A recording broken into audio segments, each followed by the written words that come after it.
welcome everybody to Saint Seiya Cosmocast. I'm your host Ramses, and per usual, I have here Kamen writer Furry.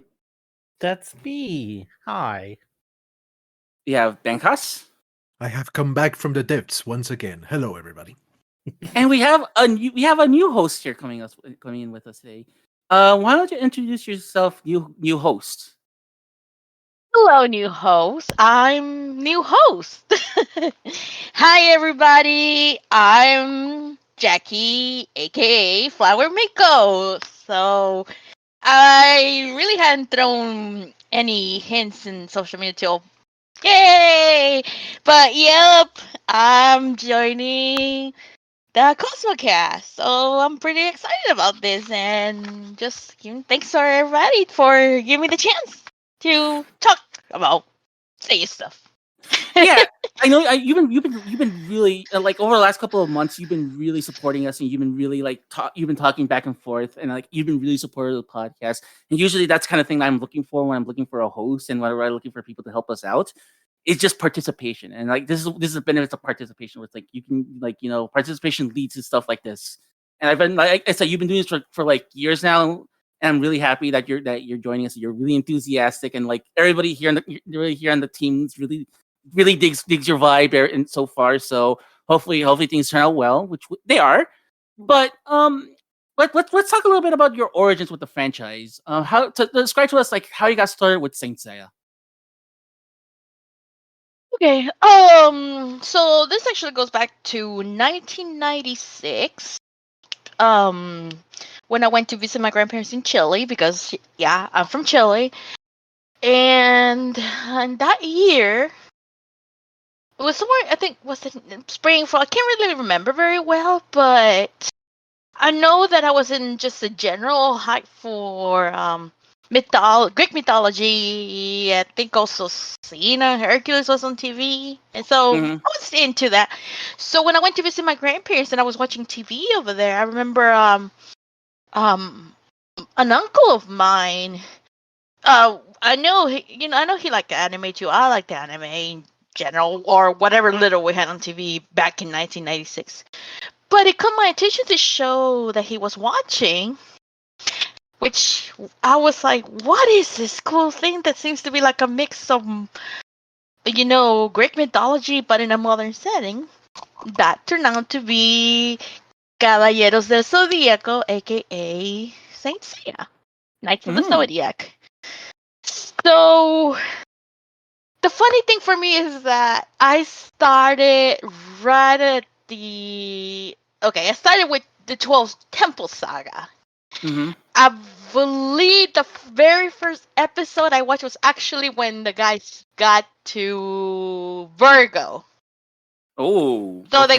The first thing I got to watch was them being remotely, getting owned by Shaka. Oh yeah, but that was I think one of our favorites. That was like So that really coming. And to be honest, I'm kind of grateful that I started in the 12 temples, because I think if I started way back at the beginning, now that I've seen everything, I think I wouldn't have liked it as much. But yeah, luckily, because I just got real interested from that one episode, and my uncle just happened to be recording it off the TV, so it's like, okay, I started binge watching. And I think pretty much I think I was vacationing for 2 weeks. So during those 2 weeks, I was able to catch up all the way from like the beginning of 12 temples, to Shaka. And I think before I left them, I had left to come back to the US. It was like right at the end of Libra. I think when Hyoga, they just cut him out of the ice. And the cool thing was my uncle later, he sent me videotape for me and made a copy of all those TV recordings, and that's how I watched most of the series. Oh, that's I hadn't watched anything from the beginning to like right before 12 Temples begins, but I've seen Asker and that's what was that, and that was in the 90s. And then of course, I always liked the series, but I had no one to talk about it here, obviously. Then came somewhere the mid 2000s. We got the crappy Dick Dove. I Mhm. really, wanted to support it because I wanted people to enjoy what I enjoyed, but Mhm. it was just weird. So it's just, since that, I just followed on and off on random few Saint Seiya news. I didn't really, get into it much. I heard about Santisho when, they made this new manga about the all women team, and I figured, like, you know what? If I had a chance, I'll read it. And I remember in 2018 they announced it. Or yeah, so 2017, 2018 they announced the manga in English. I'm like, oh wow, something Saint Seiya in English, amazing. Because I never got to reading the English manga Mhm. for the Viz release, so Yeah. that just fell forgotten. I remember in the first volumes of Santia Show, I liked it, but I didn't kind of get hooked on it right away. So they were Okay. sitting on my shelf. I read like only the first book really. And then 2020, we got hit with the pandemic. I was working from home. All I remember where it was October, I was just looking to have something in the background on the TV while I worked, and just flipping through Netflix. I saw that it said Saint Seiya, said there was an English sub. I'm like, huh, Saint Seiya. I'm like, wow, I haven't watched this in ages. I'm like, should I just let it run in the background? Sure, why not? I won't be paying that much attention. But I left it in the English dub. So here's what happened. I didn't know what to expect out of this English dub. I didn't even think about the fact that this was a brand new English dub. But what got me hooked was, and I'm mostly paraphrasing this, was when I heard what's his name again? What's the name of the character? Jabu. When Oh, he yeah. reads Seiya, he goes, "You need a proper thing." And I don't know, maybe it was my ears. I heard that with such a Texas accent that I just burst out laughing. And I do. I said I I was gonna watch it. I do believe I do believe most of the cast is from Texas. I believe so. Yeah. It's funny that you mentioned that. That's semi-canon if you consider Omega. Me laugh so hard. And then I continued watching, and I was just amazed by the dub. Yeah. And yeah, I'm a little bit extra proud of it too because it is from Sentai, which is here in Houston. So, All right. and from there, I just went downhill all over again. So I was watching the series, and then I remember that the 12 temples were coming up, and I already said, I know I am gonna be salty because a certain somebody will be dying. Well, it's a more than great tragedy. People are supposed to die, and they die Mhm. a lot. Mhm. And here we are today. Yeah, somehow Saint Seiya, like that English dub came at a weird. It came at both the right and wrong time to come out. It's unfortunate it came they came like all this started just as the pandemic like we had the first couple of episodes during the pandemic, but like when all the episodes are finally done, like the pandemic was like it hit, and a lot more people were watching it. I've noticed a lot more people were like, we got nothing. I got nothing else to do. Like we're all stuck here in the house. We might as well watch it. I And may have helped a little bit because there was a lot of slowdowns with the usual incoming new animes. Because everything slowed down.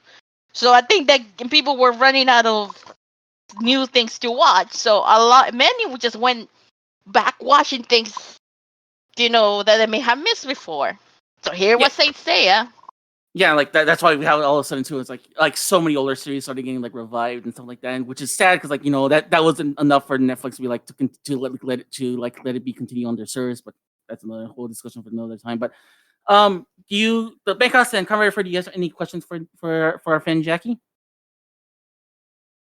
I don't Well, have any particular questions. Just want to completely give her a warm welcome, and I hope that she has the patience to to tolerate our shenanigans.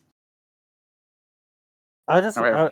I'm curious because I grew up in the United States, so I'm the odd one out in this group of not being like having that experience of being international for a little bit there.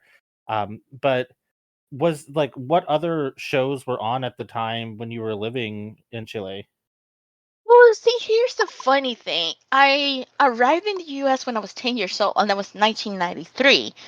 So I think pretty much when I moved to the U.S., it was right before the big more modern anime boom came. Because before that, what we had was what they call a lot of these world theater animes from the 70s and probably early 80s that focus more on like a lot of children's stories. Like there's an anime from Tom Sawyer. There's Like Heidi and the Heidi anime. Heidi, Candy Candy, which is one of my personal favorites. Well, that's not part of it, but technically it's like an adjacent to that series. So it's like it's still a historical drama, but like it's not Yeah. part of it. But it's like we would lump it in because like that came around at the same time too, genre. especially in like Yeah, in I know. Latin- I was saying as far as what was airing at the time when I was a child, so when I hadn't visited Chile since I moved 3 years. That was my first time going back.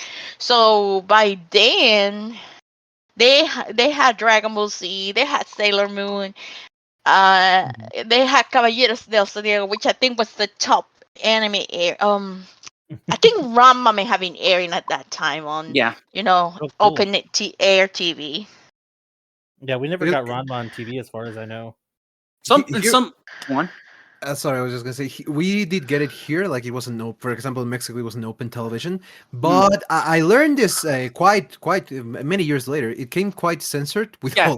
with very good reasoning. But it was amusing, like actually realizing just the amount of censorship that it had. But nothing that actually affected the story itself and the fights. And Yeah, it Sorry, was which anime do you say was censored? Ranma. Ranma, Oh, really? yeah, Yeah. like I wasn't able to tell. Most not the violence, not the fighting. It was mostly like, for example, some of the Nudity. scenes where the Nudity, yeah. breast, the nudity. Basically, it's what mostly was censored. There are a couple of scenes that are kind of like bizarre because now revisiting, you can see that the jump. But well, anyways, we did get many series like so yeah. It also aired in the 90s, but I think it came a little bit after Saint Seiya because Yeah, it was like 96, 97. May have been Yes. 90s, yeah, so it may have been a little bit later then. But I definitely remember Dragon Ball Z, Sailor Moon, and Saint Seiya were the big ones in 1996. And because by 1998, it was in reruns, and Uh-huh. there was another thing. But, it just, for me, it just was always a favorite, and it was a favorite of mine pretty much through like what? Most of high school. Then I moved down to Dragon Ball Z when that became the main, and we started getting the Dumb on Cartoon Network, which was less censored than whatever first thing we. Yeah. So Well, It's funny. yeah. Go on. I'm always curious to know like because my only experience is living in the United States, so I'm always curious to know like what everybody else got, because you sit there and like I mean Dragon Ball Z is pretty universal. Sailor Moon's pretty universal as far as anime goes, but like Saint Seiya isn't. So that's like an example of something that y'all got that we didn't. And like over here, it's funny because like while you guys in like Mexico and South America were getting the Saint Seiya boom in the early 90s, we were getting Ronin Warriors. Like Ronin Warriors was everywhere for like That's 3 or 4 right. years. That's right. And My they're best so friend tells me about similar. that. They're so similar in like the style, like the stylizations and the team and the focus on friendship and all that kind of stuff, that it's wild to me that it didn't click in anybody's brain that's like, hey, why don't we get Saint Seiya over here at the same time? Like capitalize off of this like shonen team Sentai. That's the thing that I have to wonder too. They say, why not capitalize on the general shonen boom? And yeah, it's weird. it doesn't seem like too far off from Dragons in that sense. I mean, because somehow we got Yu-Gi-Oh, although that was more 2000. But still, you think they could have. I think if they would have at least dropped it by the early 2000s, maybe it would have been okay. But it is what it is. I mean, Yu Yu Hakusho barely slumped in there because Yu Yu Hakusho is like on the edge of that like anime being like the switch over to digital animation, like not 3D animation, but animating anime on computers instead of hand-drawn cells. And it made the animation look a lot crisper and nicer. And that's what a lot of people in the like early to mid 2000s were getting used to. And I think that just spelled the death for most like 80s anime coming over here. Yeah. Yeah, they were there. They're also like like you said, like the restoration. People didn't want to watch old things in Nope. the mid 2000s. I think that's what maybe now people took more interest in Saint Seiya because most of the demographic, they were in the early 20s then, now we're older, so you start getting to that nostalgic era. You want to see, rewatch stuff or what you miss, so. Mhm. And not just that, like at the time too, it was just like the anime selection you have then compared to like what we have now is so vast. Like Mhm. again, it just goes like again, this I have to like say like I can't believe I have to say this to the younger people that are listening. But there used to be a time where anime was like on TV, and it was like your only options to watch it was like was only watching it on cable TV, and like maybe just maybe it'd be syndicated on like on local television, and that's it. For example, you were talking about Ranma earlier, and it did actually air here in the United States, but not in like mass markets. It was actually aired like on a couple of PBS stations here in the United States. I believe in like. I believe That's I think weird. it aired overnight in like I believe it aired overnight in San Jose here in California. So a lot of people got to see a lot of anime like through like those types of Must have been just because it's And- California, because the demographic there. I did watch Dragon Ball Z on Telemundo when it came on. So, I enjoy that. Frey, you want to say something? Oh, I was just gonna say the only other way in the '90s to watch it was to watch it on VHS, and they would release one volume with 3 episodes every 3 to 6 months. So Yeah. you Yeah. really had to be dedicated to wanting to finish that show. So your time and like whatever you can get a hold of was very like time was money, and you had to like make sure you had to like choose wisely. And as time went on, as the internet started growing and access to like getting stuff like torrent, and then the advent of streaming has made things so easier for people to check out newer stuff and like plow through like newer stuff, but then also like they can also go back to watch a lot of older stuff while they're at it. So I think like in these last 5 years, as streaming became like a very important factor to like anime. Yeah, I think that's where this boom of like suddenly having more older anime getting their shine, especially with Saint Seiya. Another thing I really like what they did with Saint Seiya is something something I've noticed, and I think maybe Benjas and Conrad Furry may have noticed this. Whatever magic these guys did with the restoration, it looks great. It doesn't look like 1986 animation. It looks like it could have been done today with how they restored it. So it's like they did an incredible job restoring the animation. Yeah, I don't know what I was looking at, Murray, but there was like a comparison side where say like somebody took a couple screenshots from whatever the original version, then from like the cleaned up version Sentai, it's like wow, you can definitely see like it's a lot more crisper. So, or whoever, or I guess whoever when they did the cleanup, good job. Looks really nice. Yeah, it must have been Toy, but I'm pretty sure too it was another party because I know Toy at this point. Toy is like, they'll give you the bare minimum. We'll give you something, and it's up to you guys to like make a decision. Yeah, so as me and Kyra are Furry, we're Sailor Moon fans, and like we know it's like whenever we ask for something, it's like Tom Sawyer, not Tom Sawyer. It's like, oh my god, what's the name of that book? It was Charles Dickens. Help me, someone. Oliver Twist. Oliver Twist. Yes, Oliver Twist. It's Oliver Twist. It's me and Conrad Furry. Please, Mr. Toy, may I have more. And Toy's like, no, please. No. You've already got your rations for the decade. Toy says no. So, but they're really they're weirdly safeguarded with a lot of the properties, and unfortunately, they own like every iconic franchise. So yeah, Dragon. Like I said, like I think we mentioned this. Like I think we discussed this like 2 episodes ago, where it's like if your name's not Dragon Ball or One Piece, you're like there is like because I think they give carte blanche to those series, but like if anything else, it's like they have it like on like a tight, super tight hold on it. But we're veering off topic. It's like only reason. But we're veering off topic. But thank you so much for like giving us a little bit of insight about like what your fandom and how. Thank you. I'm really excited to join the cast and just discuss stuff. Just one last thing. Go on, Benjas. I was just gonna say, besides, it's always good like to see a different point of view from like how you get introduced into something. Particularly this franchise, when it comes to the English speaking sphere, I think that it is always very interesting to find the stories of how people actually discovered it. Because unless it's something like, for example, well, actually, I'm from Latin America, like it's very unusual to discover these types of stories. Yeah, so it's I mean, yeah, we like me, Benjas, and Jackie. You know, we all three of us like we were born in like we had like Latin American like roots, but like Kamen Furry has like a really interesting story to tell when he about how his origins, and like that's like the most fascinating part. Like when you have someone like him who, you know, he just like he stumbled upon it once, and like that's how he got into it, and like hey, that's the best way of getting into a fandom, in my opinion. Like you know, that's how we all got into it. Like some way, like we. Inorganically, you kind of had like the same experience, just in a very different way. Where it's like all of us kind of like stumbled upon it, just like either like I stumbled upon it because like someone was because the event stopped everything. We're like we were playing Castlevania 2. We're in the middle of like playing that dreaded game. It's like, oh, we're gonna stop and we're gonna watch, and we want to see Saints, and then we got Saint Seiya. And I'm like, what am I looking at here? Same with like Jackie, she like no, she was just more really curious. And in your case, kind of, I think like someone either you saw clips of it. And you I started saw it back in the like the late 90s, early 2000s, when the internet, before streaming was a thing, before like uploading video, you could download songs if you had 8 hours to sit in front of your computer and watch it download.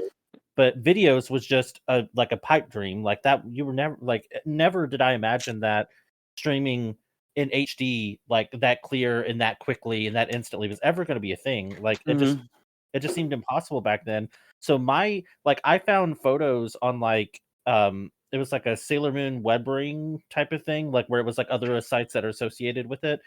And I saw pictures of Saint Seiya, but of course I couldn't see clips and it wasn't licensed in the US. So it was several years from the time that I discovered it to the time I saw anything other than the opening theme, because that's all I could download was a short, like just the Pegasus Fantasy opening theme. It took me a long time to be able to watch it. And when I did watch it, it was freaking Hong Kong Chinese horrible subs. Oh God, I've seen those. Well, for a different series, but yeah, it borders on hilarious. But so yeah, horrible. I mean, but yeah, so it's like you know we all but like you said, like y'all kind of just stumble upon it in different ways. Like I said, so it's like hey, like at the end of the day, that's how it is. We just all kind of experimented with like doing different things, and that's where we end up with the series. So despite us like being despite us being like in different parts of the world, we kind of had like a very universal experience of just stumbling upon this series, I believe. So, yeah, I mean, if anyone has any questions, why don't we get onto the news here? Because like we have a few notes here that we need to discuss. Say your news. So yeah, let's go on the news here. The first bit of news here is Chiaki Kuomori. Speaking of Saint Seiya show, you know, Chiaki Kuomori. You know, she I believe she had like some surgery done recently, and you know, I believe that's what made her stop a little bit of a time for a Saint Seiya show. And because I believe right now, like you said, like we were discussing off stream, that like right now they're doing a memory series, Saint Seiya Show Memories. Yes, and that's correct. And that series is like kind of like a side story to the current series. So like even though she's not currently doing it right now, she's like she's recovering, she's doing well, and like so everybody's been sending her well wishes, including one Mr. Masami Kuromada. So I'm really happy that that Mr. Kuromada cares. It shows that Kuromada cares about like the people that he works with, like and like even on the spin-off side of things. So he's very hands-on and very he's like he cares. He shows that he cares. He's not just like a guy who's like, okay, fine, I can just get someone else and they can fill it in so I can keep on getting money. No, he actually does care about the people he works with, and it proves that that's one of the biggest cases that he does really care. And speed recovery to Miss Kuomori. She, I love her artwork and everything, and there might be an episode of Saint Seiya show in the near future. I won't make any promises, but there is maybe a Saint Seiya show episode coming very soon. But we'll be discussing that in later time. But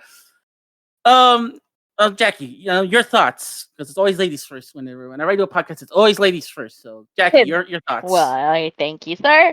Well, yes, best wishes to Chimaki Sensei And I think that was really very sweet. Kurumada Sensei to send those flowers. And as you were talking, I was thinking about that you know I'm sure Kurumada Sensei is appreciative of every other artist, mangaka that's worked in his projects, creating official spin-offs, if you will, because he is what in his 70s, so Mhm. he is also he can only obviously do so much work, and you know I know he wants the Seiya universe to expand because it has that potential, but he can't do all the work. I mean, all these stories that we have right now, beyond the original, I don't think he would have been able to do it all on his own. I mean, it's a lot of work.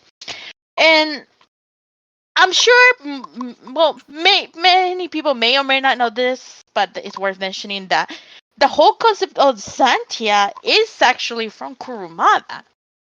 It's not just something that was like made up, but he had the concept actually when he was in the hospital before. Mhm. So, and in fact, he was the one that named the protagonist Shoko. He picked her name. Yeah, So it was actually Kurumada the one that gave yeah, his name. so because a lot of people say that, oh, we sent the show just a shoujo thing like that. No, it is a spin-off, but in my opinion, I think it's probably one of the more. I think one of the spin-offs that kind of sticks very close to the canon of the original series, and even Next Dimension, because it actually has a tie-in to Next Dimension. All right. All right. Kamen Rider Furry, do you have any thoughts on this bit of news? I'm glad that she's doing better. I I don't keep up with a lot of the Saint Seiya show stuff. I have a good chunk of the manga, I think. I don't think I recently, about a year ago, culled back a lot of my manga collection and just kept the stuff that I was like certain that I wanted to reread or that I hadn't read and really wanted to read. So I don't think I sold my collection. I had like the first 7 or so volumes. But I just never found the time to read it because I mean that's just me, the flake. But yeah, like I'm glad that she's doing better. I'm glad that it's gonna get a shot to continue and that um that it's not gonna go the route of some of the other sadder type of things that have happened recently. Like I don't want to bring the conversation down, but such as the creator of Berserk, how they Mhm. had to handle Mhm. that after he passed and stuff. So I'm glad Oh that she's wow. recovering and yeah, Yeah. his proteges are continuing that on and a lot of people are kind of mixed feeling about it and it's kind of um yeah, it's not the greatest, but not the Yeah. greatest situation. Not that the manga isn't great. You But I'm just know. oh Oh, go ahead. sorry. Go ahead.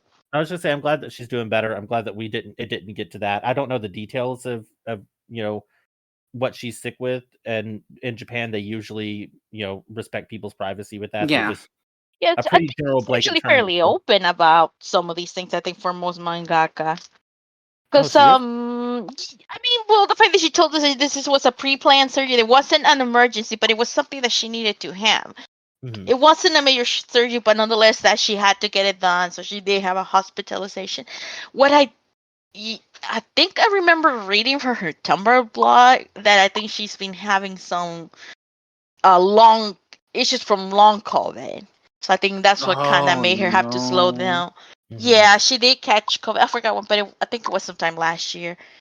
Oh, no. But the good thing is that she's recovering, and the I can only imagine the long COVID is probably the Yeah. worst part, slowing her down. And well, honestly, if she is actually able to get back, complete the series, I commend her a lot because another favorite series of mine, the mangaka, she just has no luck with her health, and COVID came, and a lot of her surgeries got delayed. So I'm wonder if that's something we're ever gonna see finished. So best of luck to Chimaki Sensei, and honestly, I really support a lot because she definitely likes to interact with her fans, and she's Mhm. actually really good to replying, make an effort replying in English. So she cares a lot about her international fan base, and to me, that's always a big plus with any mangaka.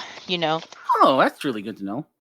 It's such a it's a job that people don't realize takes that big of a toll on your health, because it's actually really common for mangakas to have health problems because they're pushing themselves to meet deadlines. And if they get a popular series, then those deadlines continue indefinitely. They have to have it out. If it's a weekly series, they have a really strict schedule. Even if it's Yeah. a monthly series, it can still be stressful. Like Yoshihiro Tagashi, that does Hunter x Hunter and Yu Yu Hakusho, he has been very famously sick over and over again just because he works himself to death almost, basically. Mhm.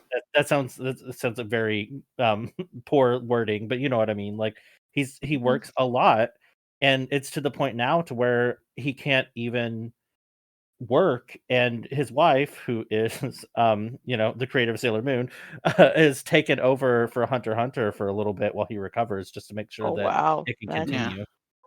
I mean, huh? Yeah, so she's been helping it. She's been helping out, but it's been an uphill an uphill struggle. It's an uphill struggle for him, I can unfortunately. imagine. But Yeah. Benjas, Benjas, any questions? Anything you want to bring up? Anything that you want to express concerning the bit of news? Yeah, I'm just very happy that she finally let us know her condition, and it wasn't anything major, but still, it's always good to hear good news in that regard. And the bucket of flowers that Kuramada Sensei gave to her, I thought that was a very nice detail, because anybody that knows about Cynthia Show knows that flowers are a very important theme in that story. So Good point. I I didn't even think about that. But yeah, yeah, you're right. I found that very, very, very touching. So I I was may like, have to oh, look back compared to that illustration she did that she when the manga ended, that she was thanking everybody and has all the center with different flowers. I think he may have the flowers may actually match some of the ones that the girls had.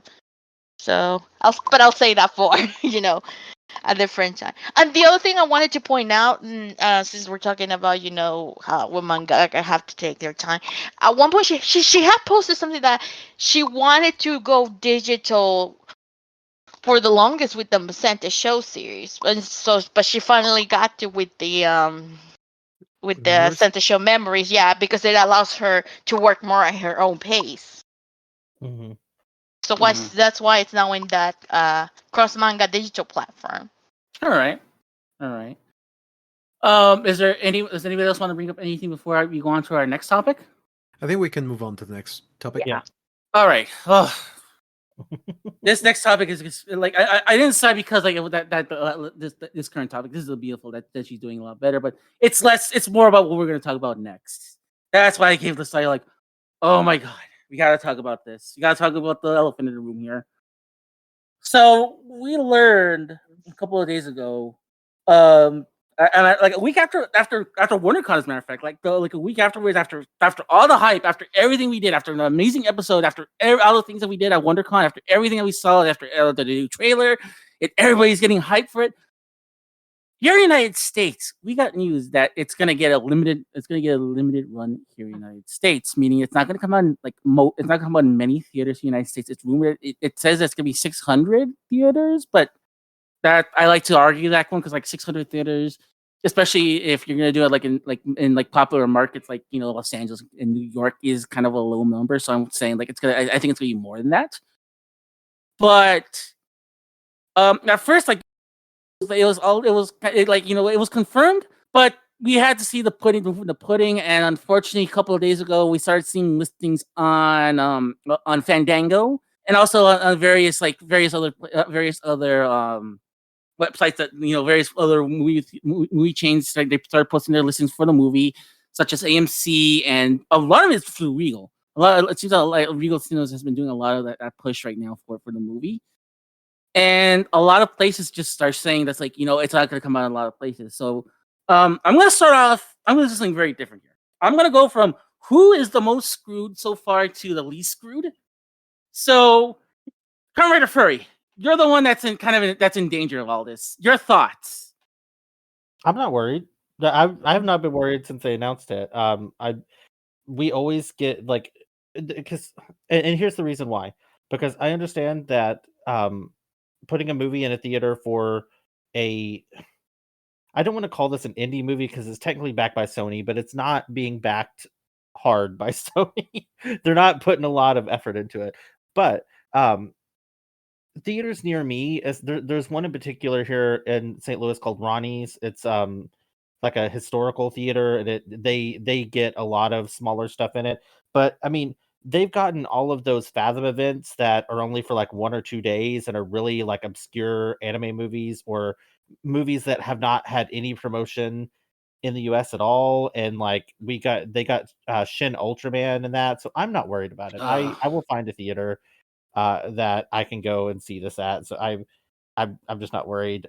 There's not any that have popped up for me yet. I do have the alert turned on Fandango to find out when. But I will find a way to see it. If I'm 100% positive because there's listings in Chicago, right? Yes, there is definitely, and they Yeah, posted I'll more drive to recently. Chicago. I'll go to Chicago if I got to. Yeah, give me an and excuse good to news my is they friends up posted there. they posted more as well. So it's like it's not so like if you had to go farther, you can check that they've actually added a lot more. So yeah, keep refreshing that keep refreshing Fandango. Usually that's when you get to see a lot of that's where like they have up to date listings. Like literally when I posted one thing and then I left to record the Saturday Morning Squadron, I posted something else afterwards, and they had added more theaters in like the Los Angeles area. So keep looking, keep on refreshing, keep with those alerts. And That's also all I gotta like say. because it's not being super I it feels like an independent film. Like that's what I want to say because of the way it's being like the promotional tactics they've done, like doing conventions, not putting it in front of movies as a trailer, like just doing more like organic type of promotions, like fan driven promotions for it. Um I also feel like like the listings might just take a little bit longer to show up. We're still over a month out from it, so I'm not worried about it. I know like Marvel movies post their stuff like 3 months in advance for them, Yeah. but that's because they know that they're going to sell out and people are going to clamor to buy it.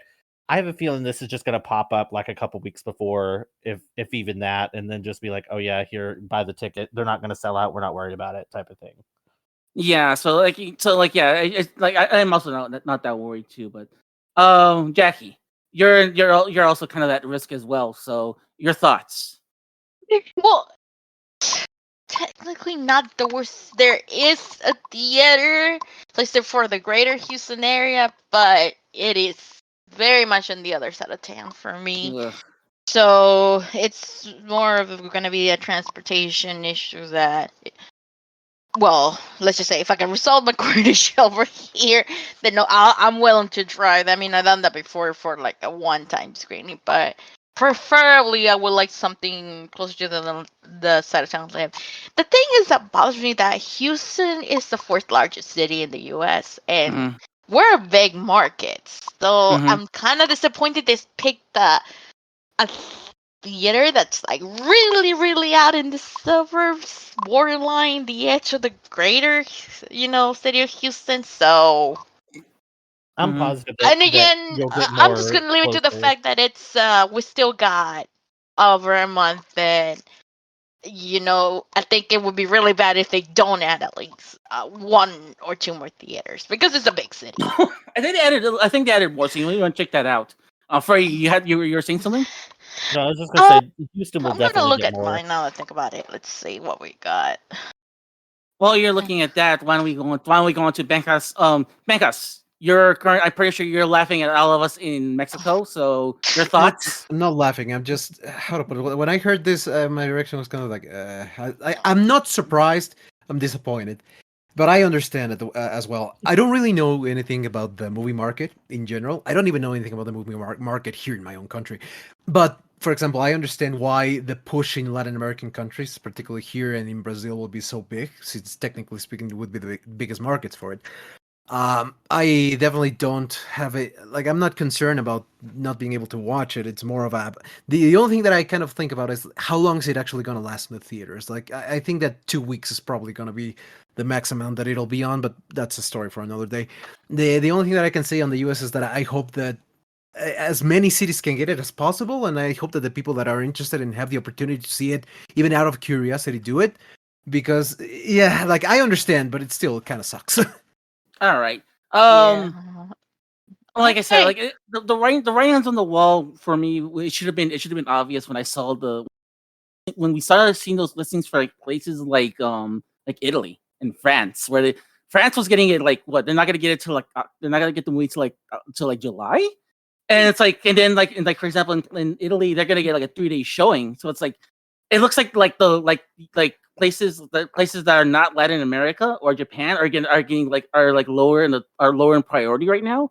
So Really that kind of painted the picture as like what was I that kind of painted that picture of like okay maybe like you know when I saw that news I was like I wanted to believe like maybe they might maybe they might have more, but at the same time too I do honestly believe that I should have realized sooner when I started seeing like places like even in popular places that the series had success and they were kind of like low prioritizing it. So it seemed to me like I think their main they're prioritizing like Latin America, Brazil and Japan primary well, markets. Latin America wants to be prioritized, so Yeah, and I mean makes they deserve it. They deserve it. Nothing against that, but it does surprise me that France, so late. But maybe, hopefully, they have more theaters showing it.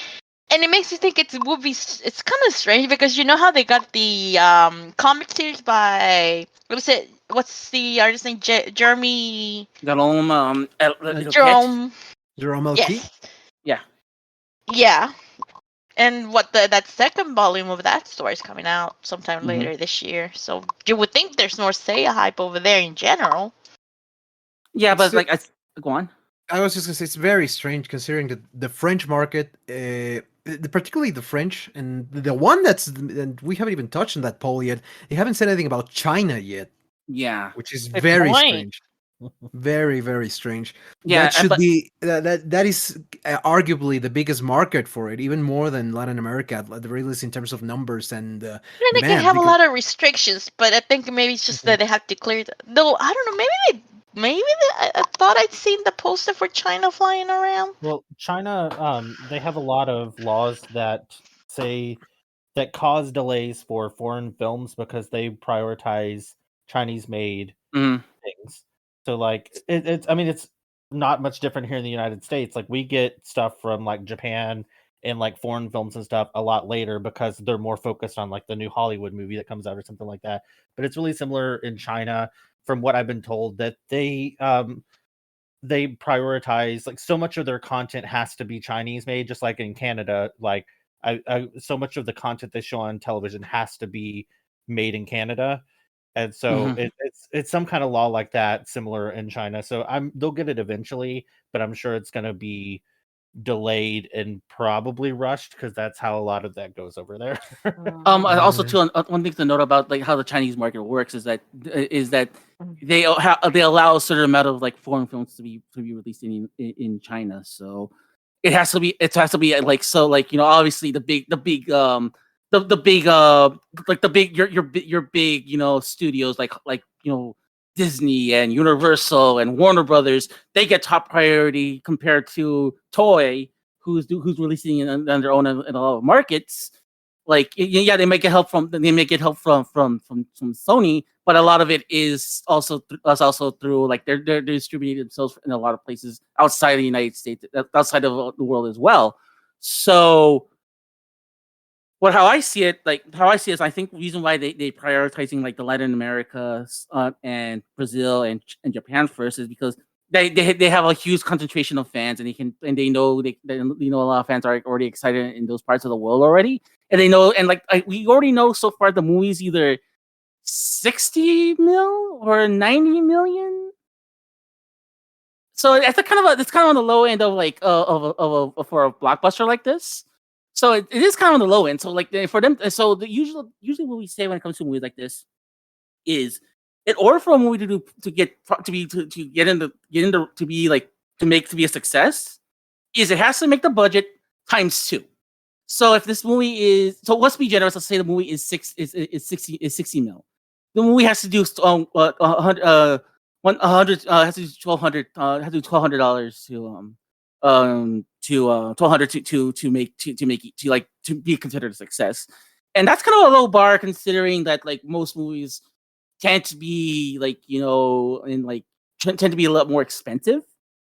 So if you just the focus is to get maximum profit and get into like to get at least some sort of profit back, that tactic seems to be like your best bet. So I think that's why they're kind of ignoring like the other markets like like the English market and like the Italy market and the French market and all that stuff, because I think they are hoping that like through like the Latin America, through Brazil and through Japan, they can get like they can make at least like break even, or at least like or be successful. All right. So is there any other thoughts on this bit of news, Ben? Because you were about to say something. I was just gonna say, and I think it serves as my final thoughts for this particular topic. I think only time will tell. All I can hope is that like hope that it will be as successful as it can possibly be in all the countries that it'll be shown, like that it'll be able to push through that goal. Hopefully that'll be the case, because I would really love to see more sequels in this particular project to be made in the future. But we'll just have to wait and see. All right. Then why don't we go to our last bit of news here, and something that's like it's more of an announcement than it is like it is a bit of a news. And unfortunately, we had to discuss like this is something we got to put a pin on for now, and then we're gonna have to like talk about this more in depth in our next episode.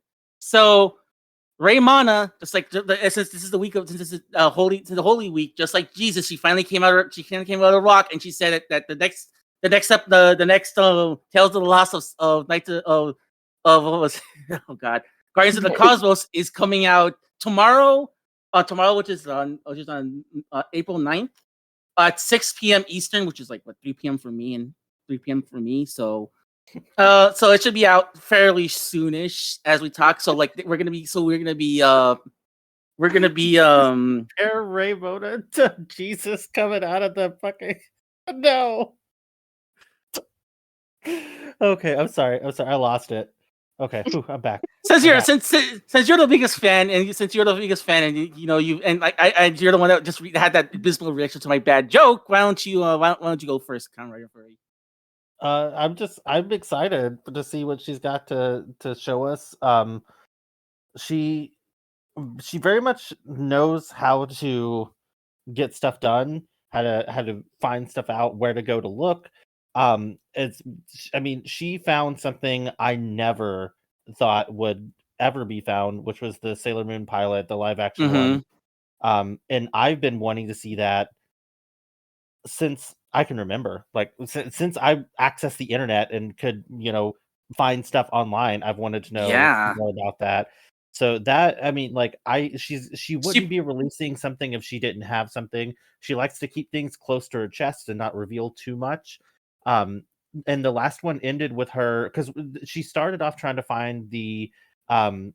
It was Mexico. Was it Mexican production for Starstorm, or was it? No, it was here in the United States, because that was one of the ones that was. Was it the audio in Spanish though, or was that just a dub for the? No, I think you're getting confused with what the stage production that was made like some years ago. I believe that I believe that stage production. I believe the guy who voiced Hyoga, he was like the guy who actually was like the director of that stage play. Well, there was a live action show that had like a really short pilot produced, very similar to the Sailor Moon one, and they were all let's just say my interest. So she started off trying to find that, and then stumbled upon something completely different, a animated pilot that was going to Americanize Saint Seiya if it was successful. So I'm sure that she's got something else to show us. I sincerely don't think that she would just make a fluff piece if there wasn't anything to show us. And she's been very communicative with that online, that she's like, I'm not going to release anything until I have everything that I want. And so the fact that it's happening now, and the fact that she's pushed it back twice now, once we know was because of a sponsor fall through, but then the second time that she pushed it back, she didn't provide an explanation. Makes me think that she had it finished and ready to go, and then probably found something else. So it's good. It's exciting. I'm excited to see what she found. and hopefully the timing of this is really good because it's going to hopefully help build up some of that hype for the movie as well and for the franchise in general to keep that momentum going. She admittedly is not a lifelong Saint Seiya fan, but she's really curious, and as proof by me and Ramses, there's a lot of crossover between the Sailor Moon fandom. So it makes sense that this was the next direction that she went in. So I'm really excited for tomorrow. I will be watching it. Probably, I don't know if as soon as it comes out because Overwatch League is also on, and I'm addicted to Overwatch League. But I'll be watching it tomorrow for sure at some point. All right, Jackie, I'm sorry for. I know we always say. I know I've been saying ladies first, but unfortunately, like Kamen Rider Furry decided to laugh at my horror. No. All good here. I'm not gonna. I was gonna say, to be honest, I've actually not finished watching that video. I don't know what happened when I was watching it, and maybe it's only the first 10 minutes, and I think something else just took up my time. But I remember seeing the screenshots for the opening. I think they watched the full opening of the animation pilot, and all I gotta say is, why? Everybody is so buff. It's wild. Buff team was not something I ever thought I would see. Yeah, I don't think it's like the it's like it's not ugly, but it's also ugly. Not because ugly, because that was the style in the 80s for American animation. Yeah. So when I think of it like that, I don't think it's bad. But it just makes me hate, and I know what's the time. Why did they even think that they had the need to just recreate an American version? It's just. I mean, I don't know. That's what they did back then. It's simple. Well, like, again, I guess my theory is that they looked at the footage. They said like they can't pass mustard like at the time because of so much blood and so much blood being used. That they're like, you know what, we have to like. There's no way to censor all this. We have to like do something about this. And they must have gotten like the cheapest animation company they can to make a pilot, and here we are. So that's my theory, though. Didn't you like either you or Benjas? I remember somebody was showing me pictures where like it looks like they just traced a lot of the actual show too. I think it was Benjas. What? No, I don't remember doing that. Okay. There was some pictures of side by side where like the animation and stuff are exactly the same. No, I think I know what you're talking about now. I don't think it was any of us, but I do remember seeing a post where like they said like they took the images like what they like the toy profiles, like the toys, the images they draw for the toys. They use a lot of those images for like for the stills. So like in some of the stills like they look like they just came out like it looks like they just traced the vintage toys. Yeah. Yeah. They traced like the artwork from the vintage toys. So it's like, oh. So Benjas, you're our walking encyclopedia of Saint Seiya knowledge. What do you think of this recent bit of news? I am excited to say that Mona discovered something that I don't think any fan of the franchise would have even become aware of or even come to know about. But well, maybe somebody would have in the future. But the fact that she was the one that was able to discover this lost piece of media, how to put it, like. The information about a project existing had been out for quite some time. Like that has been public knowledge, but nobody even we interviewed someone about this, as a matter of fact. So yeah, but nobody really had any like solid leads or any way to actually get that. So the fact that she was able to dug that up and that now we have something else to add, and that we have something in this franchise that is just a piece of lost media, a piece of I forgot a time capsule that has just been discovered. It's astounding. And when I saw you saw what reaction I posted to you guys when I saw that, I was just laughing my ass off. Yeah, we were. I think all of us had the collective like, what are we looking at here? I had to call. There is that one thing too. What is that one panel with the Pope that he has his fist up in the air? I think that's. He's raising his hands like he's raising the roof. Like, yeah. I know somebody that is a huge fan of Aldebaran as well, like in the Latin American circle, and I was seeing like they were doing a stream reacting to it, and he just shouts, "No, what did you do to Aldebaran? Why?" I'm pretty sure that was Kamen Rider Furry's also just gut reaction as well. But at the same time, it's funny. Like that's will always remain a what if, like what Yeah. would have happened if that had passed. But I'm not gonna lie, I think that I probably would have liked it if that had actually been made, and it would have probably helped the franchise in one way or another. But well, that's just now a piece of history. I'm excited to see what else she discovered. That's all I want to know. I want to know. Honestly, I'm the just deets. surprised that there's a part 2 to this thing. This just blew my. I thought it was just that one video. I need to go back and watch, and I'm like, oh, I better catch up now because there's a video 2 coming out. Yeah, so like I said, there's so much to this story that's so much fun. Like I said, originally it was a live action pilot. We actually interviewed someone who was involved with it. They said like, yeah, that footage is long gone. They don't know what happened to it. So it looks like we're gonna have like once this drops, I think I'm gonna have to make some emails and talk to this person and have them on the show again. And just have like a casual, because this person was so nice, and we're gonna just have like a real. So just a little bit of tea and just discuss like what like catch up on old times and discuss this finding as well. So because Makes you wonder what else do they have in there. Well, we know They talked about like a Gundam adaptation. They talked about a Mhm. Digimon adaptation. Like Mhm. they were gonna adapt anything that existed in the Godzilla? library. Like Wow. that Godzilla cartoon they were working on. Like Yes, and this predates the Godzilla cartoon that we would have gotten in '98 in conjunction with the movie. So this would have been like classic Godzilla in '95, like '94, '95 ish. Just around the time they were about to sunset the Japanese version for the American version, and they're like, let's make another Japanese one, please.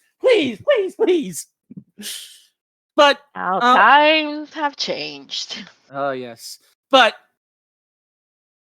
regardless, it's gonna be fun. It's gonna be so much fun to see like what else. Because like I said, like it started off with them trying to find like the live action one, which is Starstorm, which was a if you like the whole story of Starstorm is that it was something that we found a pilot on. It was something we found a quick pilot on. It looked like they just like made they just ramshackled a couple of like armors and they just filmed it backstage at Universal Studios, and they just they just put it out there on the internet. They grabbed like 5 bodybuilders from the Mr. USA competition and called it a day. Like because all of them are jacked, like insanely jacked. Yeah. So, but like I said, at first, if you haven't seen, like, I'm not gonna spoil too much of the documentary, but let's just say, yeah, it started off with that search, but it was funny because like when we, it was something we theorized too. Like when we started seeing, because like she found the footage for Sailor Moon, and we started thinking, what was all like? Because like she said, like, oh, I found like if you look through the Library of Congress, you started seeing listings for like different things, and she like get anything that kind of remotely sounded like Sailor Moon. And she got something that remotely sounded like Sailor Moon back, and that's where we are right now. And like, ooh. Oh yeah, I did see that. The Sailor Moon one. Wow. That's such a, and I guess the Kamen Rider Furry said that's something I never thought in a million years we would find.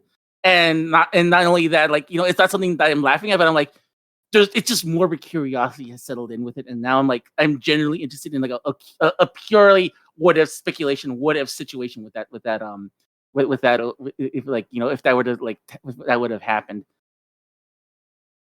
All right, and is there any other thoughts you guys want to bring up before we go on to our main topic, which is the discussion of episodes 64 to 68? Let's dive in. All right. Yep. I mean, 65 to 68. Oh yeah, 65. Thank you. Because I always go one number back for some reason. I don't know why.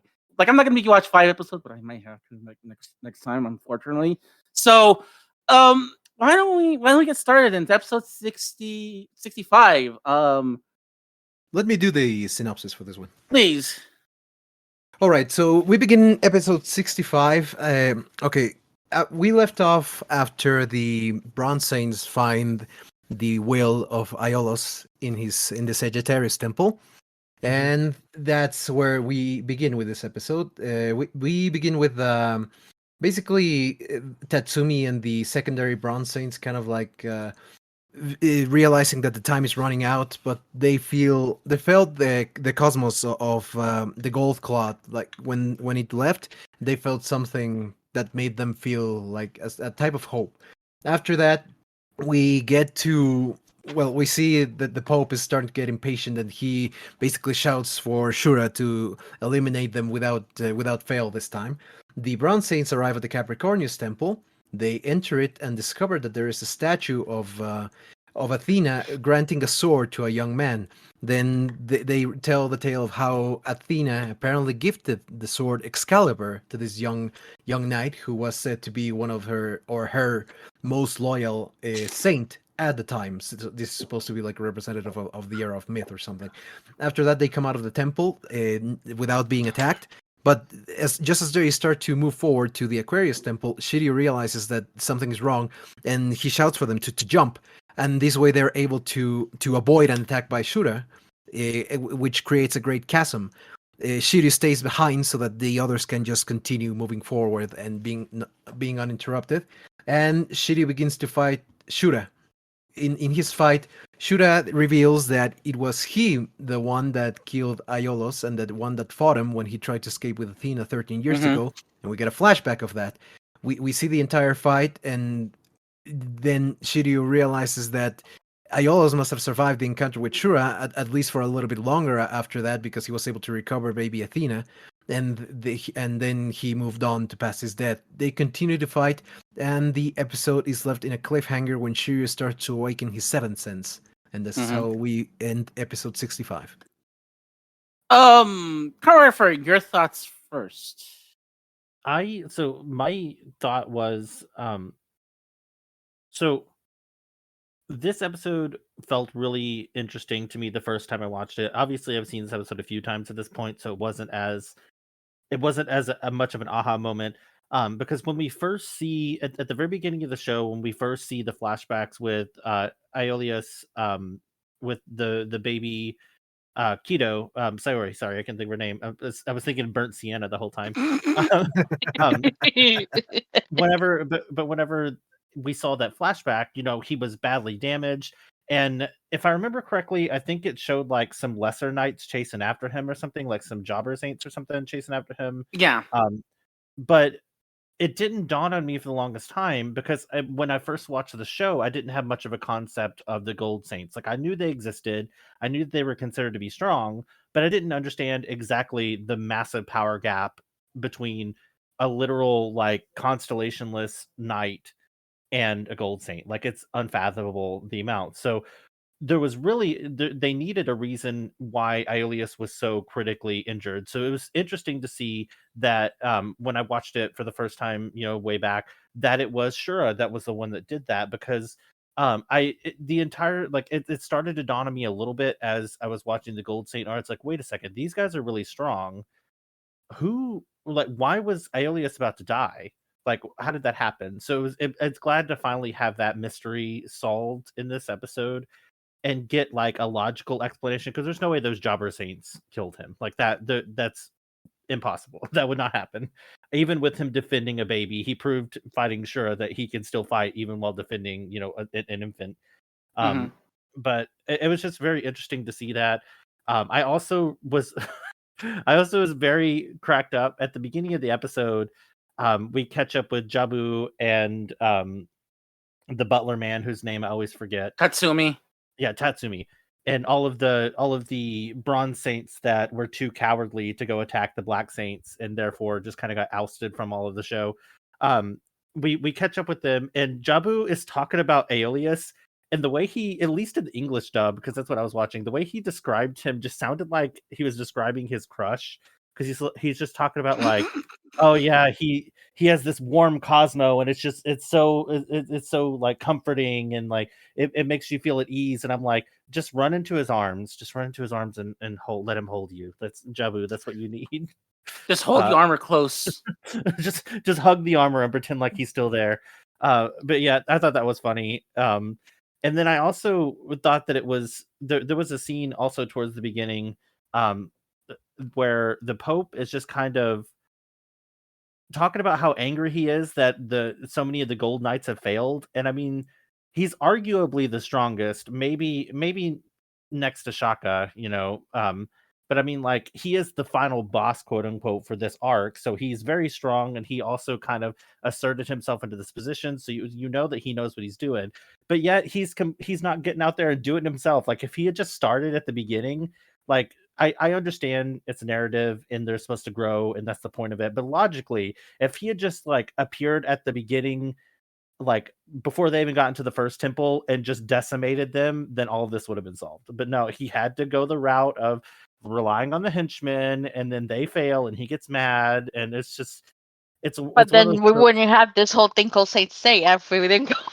I know, I but know. I'm saying, like, his anger is just so stupid. Like, it's so stupid that he's mad. He should be mad at himself for being lazy.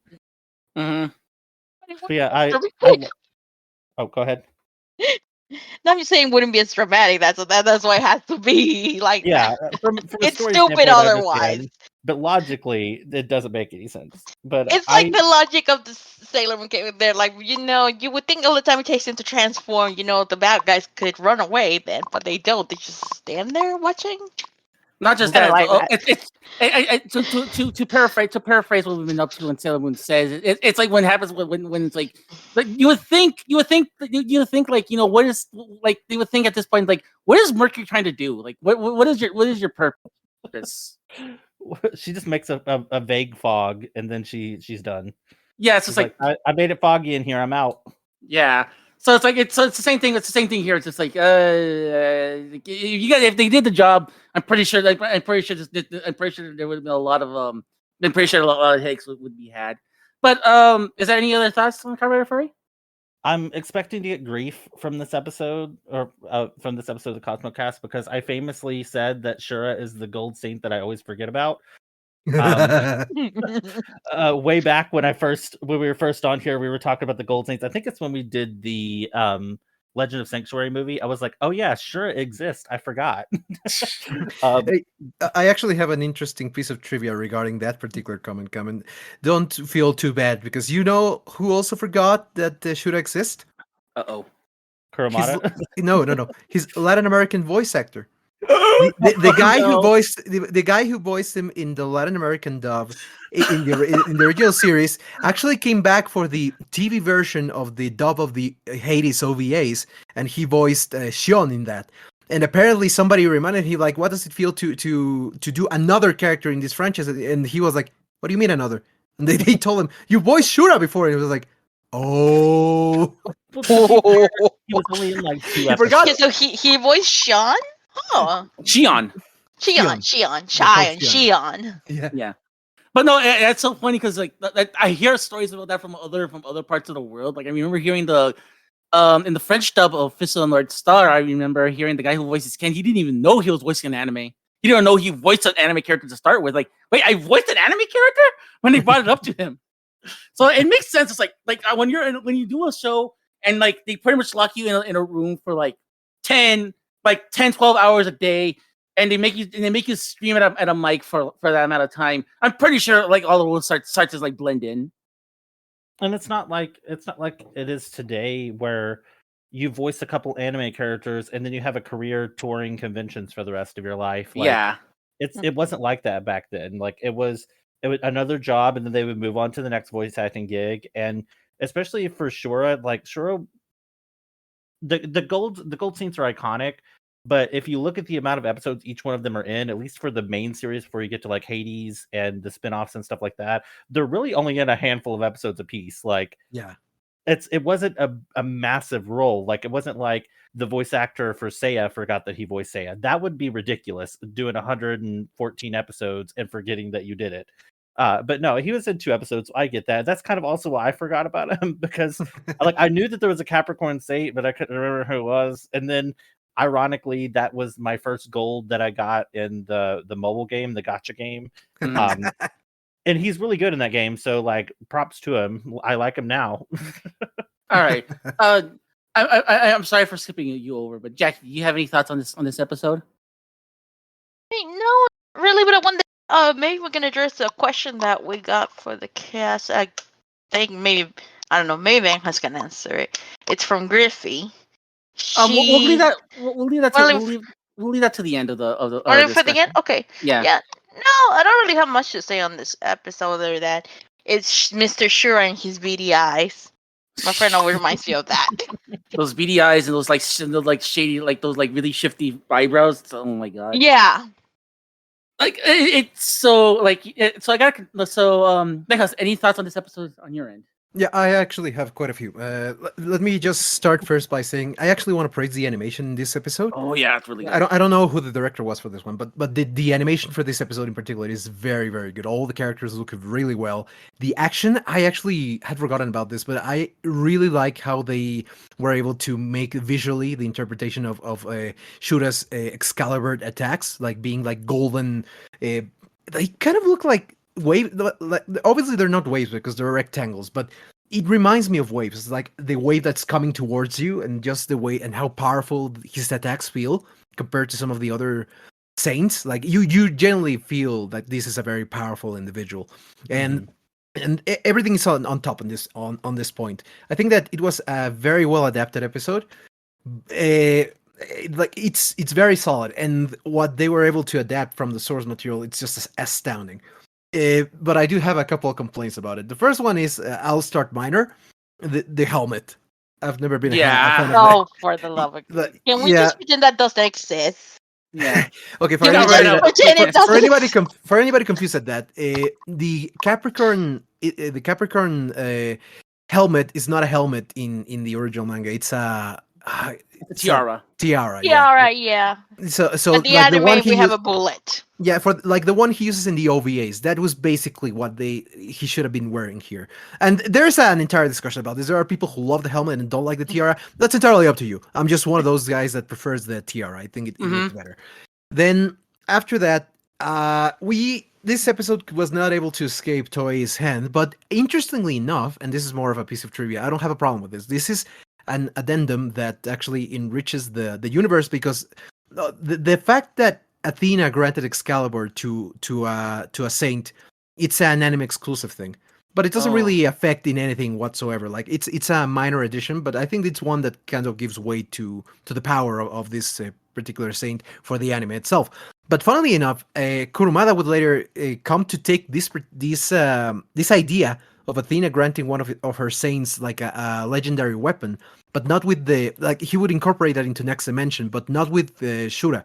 Like the Excalibur, it's just the attacks of the Capricorn saints. That doesn't have like an origin. I did not But know he that. took the idea of Athena granting the mythical weapon to in this case to the Sagittarius Gold Saint. In Next Dimension, there is a weapon called the Yami no Ya, which is the goddess's arrow, which is said to be a weapon capable of killing gods, even. Which is it's an arrow that she bestowed in the era of myth to the Sagittarius. Oh my god, saint, to the Sagittarius saint, and that should be passed down through generations, and that is actually a weapon that the Sagittarius saint of Next Dimension actually carries with him. But then Marin, like Next Dimension is a bit of a complex twist, because some things happened in the past in the 18th century, and there are some events going on in the 20th century. Marin finds the arrow, but she mentions that that got lost in the previous Holy War, so that's why it doesn't appear entirely in the story. Well, that's the way that he wrote it, for that it was lost and finally was being recovered. But but Kurumada adapted that Athena was the one that granted the Yami no Ya to the Sagittarius saint as a kind of an homage to this scene in the anime. Oh, okay. Interesting. That makes me wonder if he'll maybe, with the final list for Saint Seiya, what's the word they call Retroactively. like A fixes retcon? that retcon? Yeah, I wonder if he might possibly do a retcon for sure as far as the Excalibur, since seems like he liked that idea otherwise. Yeah, we'll have to wait and see for that chapter, but I personally really doubt it. Like, if you look at the way that it is structured in the manga, it doesn't really give room for something like that to be added. But you never know. Yeah, Yeah. You like there have been more far fetched things that they retconned over the years when it concerns like every other concerns with any other thing. So they wouldn't surprise me one bit that they would try to attempt that at least. Okay, let me continue. After that, another addition This is the very first time in which the actual flashback of Ayora's being killed is made. Like, this is the very first depiction of that, and this was an anime exclusive. But everybody just thought that was what happened, like, canonically for years. But this is an edition of Toei. Like, this never happened in the manga. Like, Shura only mentions that he's the one that killed Ayolos, but we don't get to see that until until 2017, when Kurumada published 3 chapters for what would become known as Saint Seiya Episode 0, which details like the way that Saga became the false pope and how Ayoros escapes with baby Athena. And it's completely different to what has been shown previously. Like, the execution is very different. That requires its own talk eventually. But it's just funny to see how that depiction has become, like, the depiction in the anime has become the most iconic and the most known for years, just because this is when it was made, and that's what has been stuck for all this time until, like, Kurumada decided to show his own version. All right. I actually had a question about that for you specifically, Benjas. Because Shoot. while I was watching these episodes, I was thinking about some things, and I might be misremembering, which also could be the thing. But the timeline of when Saga became the Pope, at least in the anime, seems to be unclear because, like, in this flashback, and that's the reason why I thought about it, and also later in, I think, episode 68 or maybe 67, 68, when the Pope is like talking to his reflection or whatever, it makes reference to him being the one that ordered for Saori to be killed, and like that she was a heretic or whatever, or that the person that said she was Athena is a heretic and she should be killed, and all of that stuff. But if I remember correctly, and again, maybe I'm misremembering, but I remembered when they mentioned that the Pope was cruel. Seiya said that when he was in Sanctuary training, the Pope was seen as very kind and gentle, and like, so it made it sound like that Saga hadn't taken over until after Seiya left from his training. Mhm. That is because in the anime it's extremely confusing, because, okay, here's the thing. Originally, when the show started, they explicitly say that the previous pope, the one that gave Seiya the Pegasus cloth, died, and his brother Arles took charge, and then he became a tyrant. Because they were introducing the idea of giving the identity of the villain at the time, something that hadn't really been touched in the manga. Like, he just appears, gives Seiya the Pegasus cloth, and he doesn't really appear until much later. He doesn't appear at all, or even gets mentioned until, I think, when the Silver Saints appear, and that's when, like, there's a specific, like, okay, Sanctuary's now coming after you very specifically. Okay, yeah, I was thinking about that. 2 things that you remember in the English style, he gets called Pope Harry's. Yeah.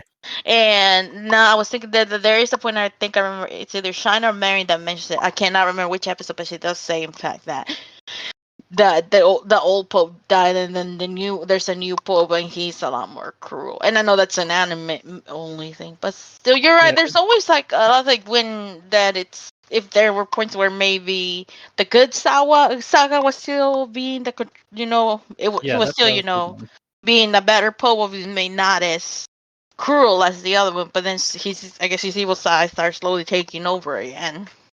It's a mess, because the way that the anime introduces it makes it look like they're 2 completely different characters, and that he just took power, like, literally a couple months ago, when and then they have to retroactively insert the canonical version, which is that Saga killed the Pope 13 years ago. He tried to have Athena killed 13 years ago, and then that he kept, like, changing personas throughout the time. It becomes a mess. It's nonsensical, and it's very confusing, because Toei decided to give the villain an identity before Kurumada did. That's one of the things that I criticize the most about Toei, like, making those decisions. One thing is to have to include new characters and add stories because the anime just started like a few months after the manga started, so that was inevitable. But taking those types of decisions is the thing that I will never understand, and precisely that confusion comes from that, because in the manga it's very simple. He kills Shion 30, like, right after Athena has landed, like 13 years ago, before the main story begins.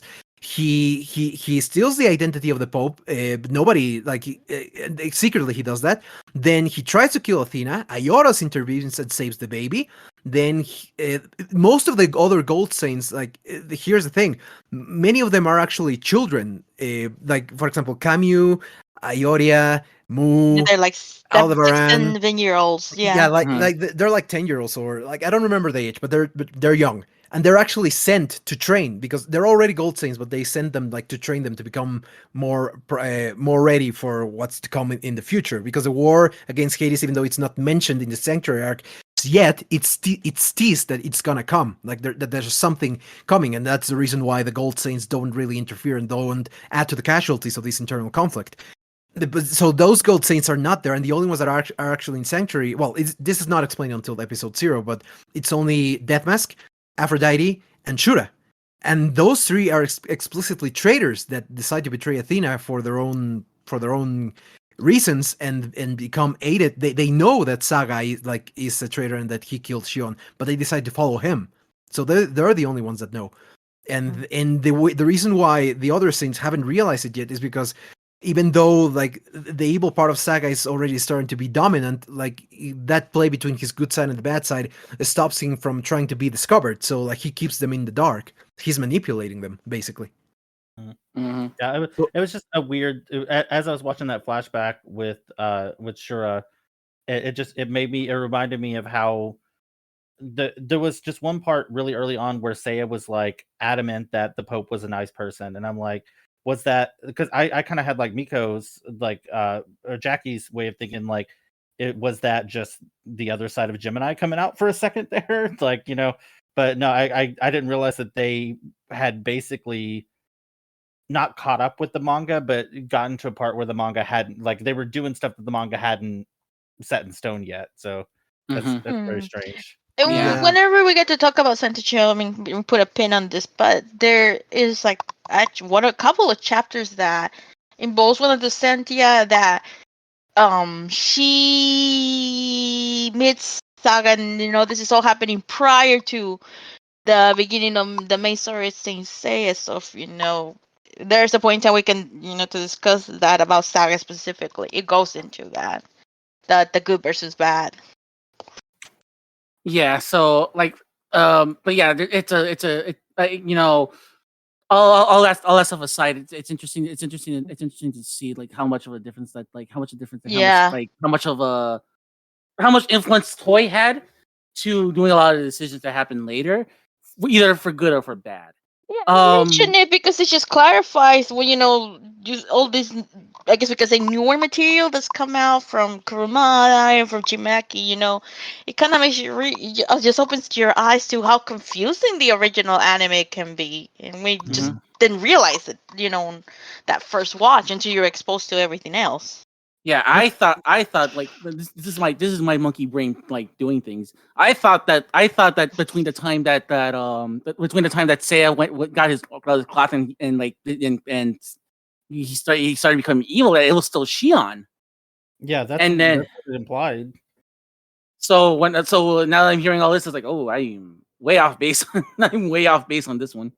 See, I was a different pool that first there wasn't even Shion, and now you're thinking, oh, maybe they were trying to tell us that was Shion, and it's just that in the anime they had to basically incorporate the elements of what actually happened in the story, but they ended up shooting themselves in the foot because they presented it in another way that just doesn't make any sense to what actually happens in the story.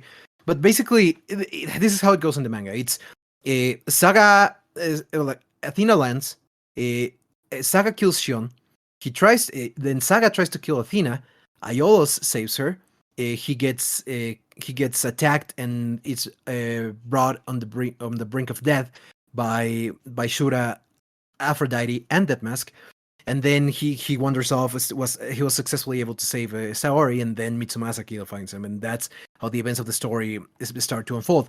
During these 13 years, Saga, like he plays when he does good deeds, like his good side does play like good deeds. Like for example, he visits towns, he helps old people pass away in peace, and he grants the cloth to Seiya. Like he performs good actions, but also at the convenience of his evil side, trying to cover himself up so that he's not discovered or that his true intention is not revealed. And he is basically manipulating everybody. But God, that's how yeah. it happens in the original story. But the anime becomes a mess, and that's why I'm so critical about it, because very important elements story-wise, since they decided that we're gonna do this, and they decided to ignore completely what the intention of Kurumada might have been, they ended up shooting themselves in the foot, and it becomes a convoluted mess. Mm-hmm. Yeah, and thus we have this discussion like what happened here. Exactly. All Yeah, I right. didn't mean to But start a massive tangent conversation. I was just really curious. No, that's fine. Yeah, sorry, I just had to get that out of my way, because it does in the end affect like the story. That's exactly one of the reasons why it's such a so many people get confused by the original anime if they only watch the anime.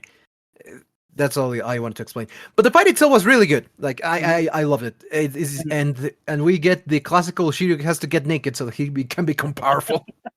Well, this episode finally subverted the trope that they've developed, and I've really only seen it in Saint Seiya, to be honest with you.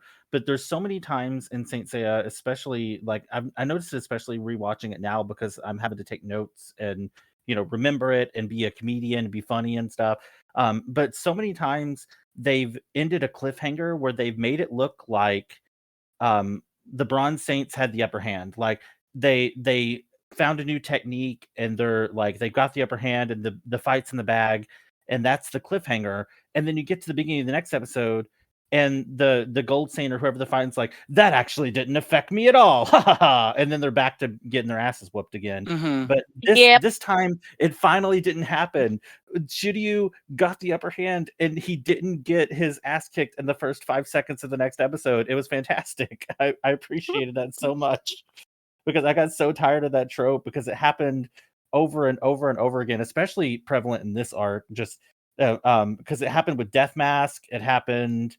Who was it? Oh, it happened with Leo, Iodia, where I think I pointed this out. Like I think I started noticing this way back when we were fighting in the Scorpio Temple, when I was like, oh, like he gets like Yeah. like Hyo comes in, he's there to turn the tides, and then all of a sudden, like the next episode, he just starts gushing blood all over the place. Like, instantly like smacked into the ground, and I'm just like, why did But this time, I know you haven't gotten your final thoughts. I don't want to move on super quickly, but a spoiler alert: in episode 66, Shiryu continues to rock it and hold his own. And I mean, it does get a little bit back and forth, but it's not instantly like the episode starts and he instantly gets kicked into the ground like it happened. oh no. And that's a good point. That's what I was actually going to bring up. I think, and that's cool that you actually bring that up, because that was going to be one of my points that I noticed, is that right away it's like it seems like the writers finally figured out like a good formula to do these, and just make the tension like part of the episode, instead of like leaving us in the cliffhanger that maybe or maybe not. Like, because like I think even they started realizing it right away. Like I think they started realizing over time, it's like, this is gonna work. Like this kind of kills the tension. So now they did, so that they kind of like now they're kind of prolonging these fights a little bit longer to have, so they can have time to have a little bit more of the tension play out. I guess the reason why when I brought it up at the time is like, it kind of deflated a lot of it. And like I said too, as we were watching these, I don't think this is how it's gonna become very evident when you get to episode 68 that this is not how we're supposed to be watching these episodes.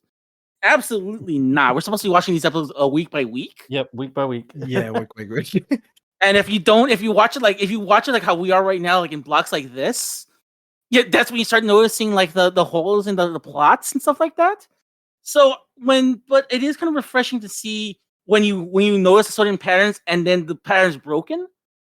That's actually very comforting, and that was gonna be one of the points I brought up, was like during all this time, like there wasn't no time where it was just like like no one had the upper hand. Like it was more of a setup episode for Shiro to set up like what happened exactly at Sanctuary, like what exactly happened during this fight. And I do appreciate that that gave us a lot of light as to like what happened.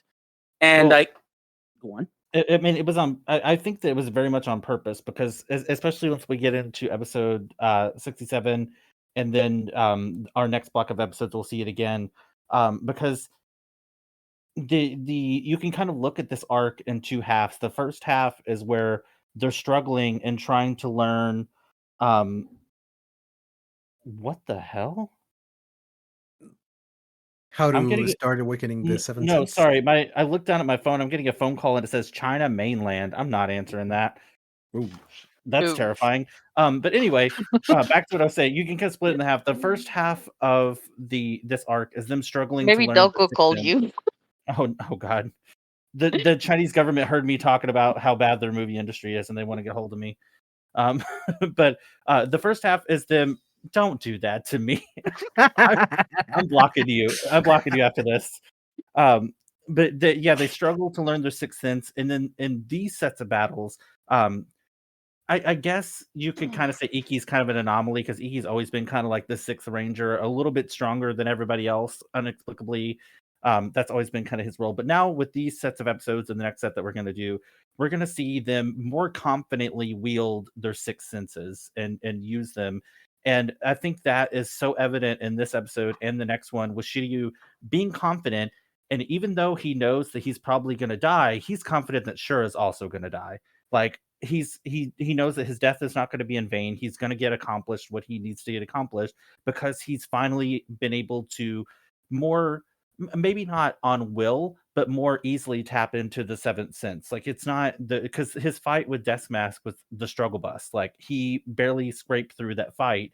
And that's the same for everybody. That's the same for Seiya when he in all of his fights. Really, I was gonna say when he fought Aldebaran, but really it's more when he fought Leo when he really started awakening the seventh sense truly. And then they've all had these one-on-one fights where they really had to push themselves to the limit. And this is showing this fight, and then Hyoga's fight with Kamu are really showing that they now understand the seventh sense and they're going to utilize it. And they're still bronze saints. They still have some kind of limitation to them, sort of. But they also know that they're at least strong enough to kill them. It might kill themselves, but they're going to get the job done. And I think that's what you were talking about when you said nobody really has the upper hand, because every time like Shiryu's confidently dodging his attacks. They bring up again several times in this block of episodes, you don't fall for the same attack twice, which is a recurring thing in Saint Seiya. Like a knight never falls for the same attack twice. Once you get attacked by it, you analyze it and you figure out how to counter it. And they really are stepping up and becoming actual fighters now, like actual people worthy of defending Athena. And they 100% realize that. And it kind of, I really, again, get your drinks out, get ready to take a sip because I'm going to mention Sailor Moon. It really feels like Naoko Takeuchi took this arc to heart when she was writing the finale of Sailor Moon, because there's so many parallels for that first season of the end of Sailor Moon, because they each have their own fights one by one, and they each seem to perish and leave the main character alone for that last fights until for the first bit of it at least, until The everything main kind of character is culminates. the last one standing. Mhm. I think it may also be kind of a style of that period too. Yeah, it's very interesting though. But yeah, they're it's watching this all, because you said that that it wasn't meant to be binge watched, but I feel like the benefit of binge watching it is the fights, the earlier fights in the Sanctuary arc are so fresh in our mind because we watched them really recently. It wasn't like we watched them 10, 12, 20 weeks ago and it's not fresh on our minds. Like we watched these very recently, so we got to see that growth and change at a rapid pace, and I really like it. All right. Is there any other thoughts? Does anybody have any thoughts before we move on to our next episode? Just one final piece of trivia. Go for it. The Atomic Thunderbolt, which is Ayolo's attack, and an attack that had been used in games as well, and I think in other piece of media. This is actually this is an anime only attack. He actually, Ayolo's didn't have an attack, and technically speaking, he still doesn't even to this day. Like Kurumada gave him an attack in episode 0, but it's more of a defensive technique than an attack. So it just that final piece of trivia. We can move on to the next one now. All right. Now, since we're already in the next episode, why don't you set us up for the episode 65 then, Benjas? Okay, basically it continues from the last one. Like the last one ends with Shiryu starting to awaken his seventh sense to be able to defeat Shura after Shura has basically pulverized his cloth. Literally, Shura cut the dragon cloth to pieces, And Shiryu now starts to elevate his cosmos to the maximum, to the seventh sense, in order to be able to stand against him. Then they continue the fight, and basically that's the entirety of this episode. It's the fight against between the conclusion to the fight between Shura and Shiryu. And I think this is one of the best episodes in the series. I think one of the things that no, I'm gonna say this for my thoughts on it. So basically, that's what happens. It's the conclusion to the fight in the Capricorn Temple, and everything in it is perfect. With one thing that I want to say about Shura, but I'll leave it after for later. You go ahead first. All right, Jackie, why don't you guys start us off with your thoughts on the episode? Definitely, you know, the climax of this particular battle, and you know, Shura is the one that ends up getting a big reveal and pays the ultimate price. Well, so does she. We have our first casualties from the bronze, I guess. Well, Iki. We know we love Iki, but let's just say going with the main four that you know began the whole journey through the 12 temples. You know, this is Shiri is the first one to go down. You know, we know that the bronze things are going to pull out. You know, whatever they need to in order to defeat the gold saints. You know, because time is ticking. They only got so much time left. It kind of, you know, for the longest, Shura was really not one of my favorite characters. Well, yeah, he is forgettable, but jokes aside, I give him credit that, you know, even though he realized too late what really happened, that he wanted to somewhat redeem himself, or at the very least, he asked for, you know, he apologized because, you know, he ultimately got, well, from the anime, I used to believe that he just merely got tricked by the Pope, that he didn't know the truth, but now we know that he was just following Pope's orders. Well, see, that's what we goes back to what Ben was saying earlier, that the anime is very confusing because I have not read the manga, but I have played the Tencent game, which takes they take the manga story. And to me, it's revealed that Shura, you know, knew that in fact that this Pope was not Sean. So I'm kind of split between, okay, was Shura, did he actually wanted to repent for having, I guess, killed Aios, or I guess almost killed him? But it's a good episode. It's just very tragic that, and I feel it for Doko that, you know, he loses his student, so to speak. Alrighty then. Your thoughts, Kamen Rider Furry? So this episode addresses the problem that we've been, well, sort of addresses the problem that we've been having specifically with the manga. So Benjas, don't jump on me.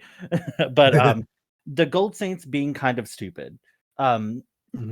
And by that I mean that there's so much evidence pointing towards there being at least something up. Like yes, rebellions happen, and yes, people fight for their causes and stuff and fight for what they believe in, but there's a lot of red flags in the Pope story, with this being a fake Athena and them being heretics and all of that kind of stuff. And these saints are portrayed as being like the arbiters of justice. And yes, they're supposed to follow the Pope and follow Sanctuary, but in the end, Athena is the one that is the end all be all for Sanctuary. And all of these gold knights, except for a handful like Mu and completely blanking on Doko, are completely by it, by this false Pope and everything that's going on, and refuse to listen to anything and immediately go out and attack them. And that finally culminates in this episode where Shiryu is, well, it starts to culminate, I guess I should say, in this episode where Shiryu, his resolve is so strong and he has so much faith and blind faith in it, in Athena, that this is the actual reincarnation of Athena, that it convinces, you know, Shura, albeit too late, convinces him to Yeah. save anything or turn things around. But in the end, he realizes that he was the wrong one, and kind of starts to work on that whole, the Gold Saints are stupid, because the only other one that we really have got, or the only other ones that we've really gotten confirmation from, were Aldebaran, who kind of seemed like he was just having a good time, like, because he was more of like there to test them, I guess, and I think he Deathmask, did say that he felt Athena's cosmos behind yeah. Saiyan when fighting him. That kind of tipped him of like something wasn't And right. Deathmatch just didn't care. Deathmatch just wanted to kill people. He said he's basically like, whoever will let me kill the most people is who I'm going to align myself to. But all the other Saints, the anime specifically has been very vague with why they don't believe them. And I understand that based off of the last episode and the conversation we had, that in the manga, and Benjas, this is where you can jump in and correct me if I'm wrong, that in the manga, even the Bronze Saints weren't super convinced that she was Athena. Like, they all kind of had their doubts. And then when they saw the portrait in the Sagittarius, they all kind of had that realization. And that sort of happened in the anime, but it wasn't as poignant. Like, it wasn't as impactful, because they already, in the anime, that they were 100% supporting her. But from what Benjas has told me, and from the kind of stuff that I've researched around, and I understand I could just, again, I'm a flake, but they in the manga, they were a little bit unsure, and so maybe that's why the resolve wasn't getting through to the Gold Saints. Like, if you really wanted to stretch the definition of like your disbelief in that, but I was very glad that they finally addressed these Gold Saints just blindly following the Pope and not listening to any whatsoever, because there's just so much that points to at least something up in Sanctuary, like something being wrong in Sanctuary, and they're just turning a blind eye and just blindly following the Pope's orders.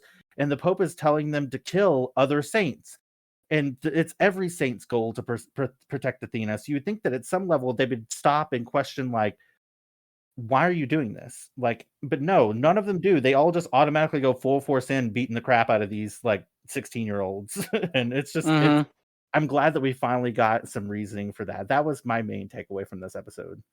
And also, I was going to say, also, Shura says, "Victory will be mine." And I'm like, okay, Stewie Griffin, calm down. Yeah, I was gonna say, like, the guy who voices Shura, like, he looked like he was having so much fun. But Bekas, your thoughts on the episode? Okay. I have to divide it into two aspects. My episodes on the my thoughts on the episode, and my thoughts on Shura as a character in the anime. I'll leave that to the end. Basically, I love this episode very, very much. The animation, again, it continues from the previous one. It's on top. Like, it may not be like, you can see that the director of this episode and the previous one is not Araki, but even still, the animation, it's just superb. Everything, it's wonderful. Like, the attacks, the intensity, the blood, the heart, the characters, everything. It's just like perfect Saint Seiya, like, in essence. I don't really see any flaws in the animation. Probably has a couple things here and there, but nothing that the untrained eye can perceive, in my opinion. And this episode is just wonderful because one of the things that I really appreciate about Shiryu is that, and this doesn't get brought up too often, but I think that he's the smartest in terms of fighting out of all the main protagonists. Because, for example, Seiya basically brutes his fights with. Well, he's also intelligent. He does use like intelligence to be able to defeat some of his opponents, but he tends to basically just burn his cosmos to the limit to be able to win. But Shiryu is a bit more. He's a bit more like, he tries to calculate stuff. For example, he realized once Shura basically said, "I know your weakness. I know the weakness of the Shoryuha, and I'm going to take advantage of it." He still attacked him with the Shoryuha, but not now knowing that Shura is going to attack his heart when he tries to do this. He, instead of attacking Shura directly, he attacks his arm, and is able to not only save himself but break his left arm in the process. So he uses that intelligent moves, that intelligence to be able to to counter his opponent in a way, because this is a much more powerful opponent than him. So he uses his brain to be able to counter that. And then the sacrifice is just like the music, it makes this scene one of the most tragic scenes. And for anybody listening, do consider this. At the time, we did not know, we didn't know that the characters survived. We didn't know that they would continue fighting, that they would survive this ordeal. The way that the show presents it, and when it originally airs, both the You just chapter think and the Shiri manga. is dead. Yeah, exactly. It makes you feel that he killed himself, that he basically sacrificed himself in order to be able to defeat his opponent. Yeah, if there's a way to summarize like this portion, it's like this is where you start seeing the really tragic stuff. At least, especially if you don't know, your first, because we know it's gonna be one after the other dying. It's just, I don't know. I remember the time he gave me the feels. It does give you the feels. I think I cannot remember exactly, but I'm almost sure that I cried when I watched this episode, especially because Me Shiryu is my favorite too. character. So because the way that it is done, it's perfect. Like the execution is perfect for it. The music, the intensity, how Doko just says, "Shiryu, you used the Koryu Ha, didn't you? You've always been very noble, and you've This always show been will willing to make give you your cry. yeah, He's you've always just- been wanting to give. You will give your life for protecting others. That is such a great thing, but it is also sad. Like the way that it is executed is just mwah, chef's kiss. You're like, oh man, it's like, oh. It's like, Also, you feel bad for him. Also, like, when I get to my thoughts, like one of the things I found very beautiful about like that death was like also like how Shiro was also saying stuff like, "Oh my God, like I've been wrong all this time, and that like I can see your resolve, and you have all this power, and yet you used it to beat me instead of using it, and instead of surrendering, you used it to elevate your cosmos to this point, and then and it's proof that you do more for yourself than that you're doing more for Athena than you could ever have." And just that realization, like, oh shit, maybe he's right. Maybe that is real Athena. Like, well, we're stuck here. Fuck. Anyways, keep going. Okay, okay. I messed up. Basically, me. those are my thoughts on the episode. I absolutely love it. I think it's one of the best episodes, and it's definitely one of my favorites in the series. And also, I want to point out something as a bit of a trivia. Like when Shiryu stops Shura's Excalibur with his bare hands, like at the beginning of the episode, this is actually a technique called the Shinken Shirahadori. It's one of the techniques of martial arts used in Japan to be able to know the trajectory of the sword, to be able to counter it with your physical body. So I should let you know that's the same thing that Mary was trying to teach Seiya when he was in the Taoist temple. Yeah, I think I forgot to mention it when we touched on that, but I think I want to bring that up right now. Now that the movie is almost about to come out, I've seen people criticizing and saying, why are they using martial arts and why are they fighting? That's not Saint Seiya. And whoever says that, fuck you. Like there's evidence to the contrary, both in the anime and in the source material. So that's not an argument that you can use. Sorry. Also, like shout out to Shura when during the middle of a fight, he just starts. He has that sick ass Bruce Lee pose where he puts his pinky out. That is so cool. Like he's looking up to do the 1 inch. Like actually, that's exactly what he's doing. He is doing the 1 inch punch to him when he's about to stab him. Oh my God, my mind's blown. Yeah, that split second frame always sends out, but it's just like, ooh, cool moment. Yeah, but it's like, is that all mechas? Okay, that's on that. And now I need to say my thoughts on Shura. Okay, go for it. Shura is one of those characters that unfortunately gets the Toei treatment, as I'm going to be calling it, because his motivations make no fucking sense in the anime. Mm-hmm. He is made to look like a complete and utter imbecile, and there are no two ways about it. Because we haven't mentioned this, but the anime tries to portray Shura as being he calls himself the most loyal saint to Athena. Mm-hmm. In the anime, the reason why he doesn't attack them in the temple when they're entering it is because he did not want to soil the temple with the filthy blood in front of Athena's eyes, and he and even to this death, like he still believes that he's fighting for the right Athena, quote unquote. So I think Shura is precisely the example of how much damage the mistakes Toei did with trying to go ahead before Kurumada in incorporating important story elements end up damaging a character's motivation, because I think he's the most damaged out of all of them. Uh-oh. He there's no way, like, there's no way to see him as being a complete moron. That is just like, he calls himself the most loyal to Athena, but he does not realize in any way, and even worse with the flashback, because he has Athena, the baby Athena, in front of him, and he doesn't realize it, and he was about to kill a child, mind you. He was going to do it. He says that the only reason that why he didn't do it is that he felt afraid about feeling something that made him hesitate, and that's why he basically pisses off, and this is like, I'm leaving. But it makes no sense. His motivations in the anime make no fucking sense. Like, I ask any of you to try to explain me only from the anime standpoint, like, what motivations does he have that doesn't make him look like a fool? Because that's not how he is in the manga. Emotion, I guess. Like, Well, at least it's they, in the at least manga. in Legend of Sanctuary, they sort of fixed that by having a physical, like, it was a fake, but a physical, like, body Yeah. duplicate for Athena Exactly.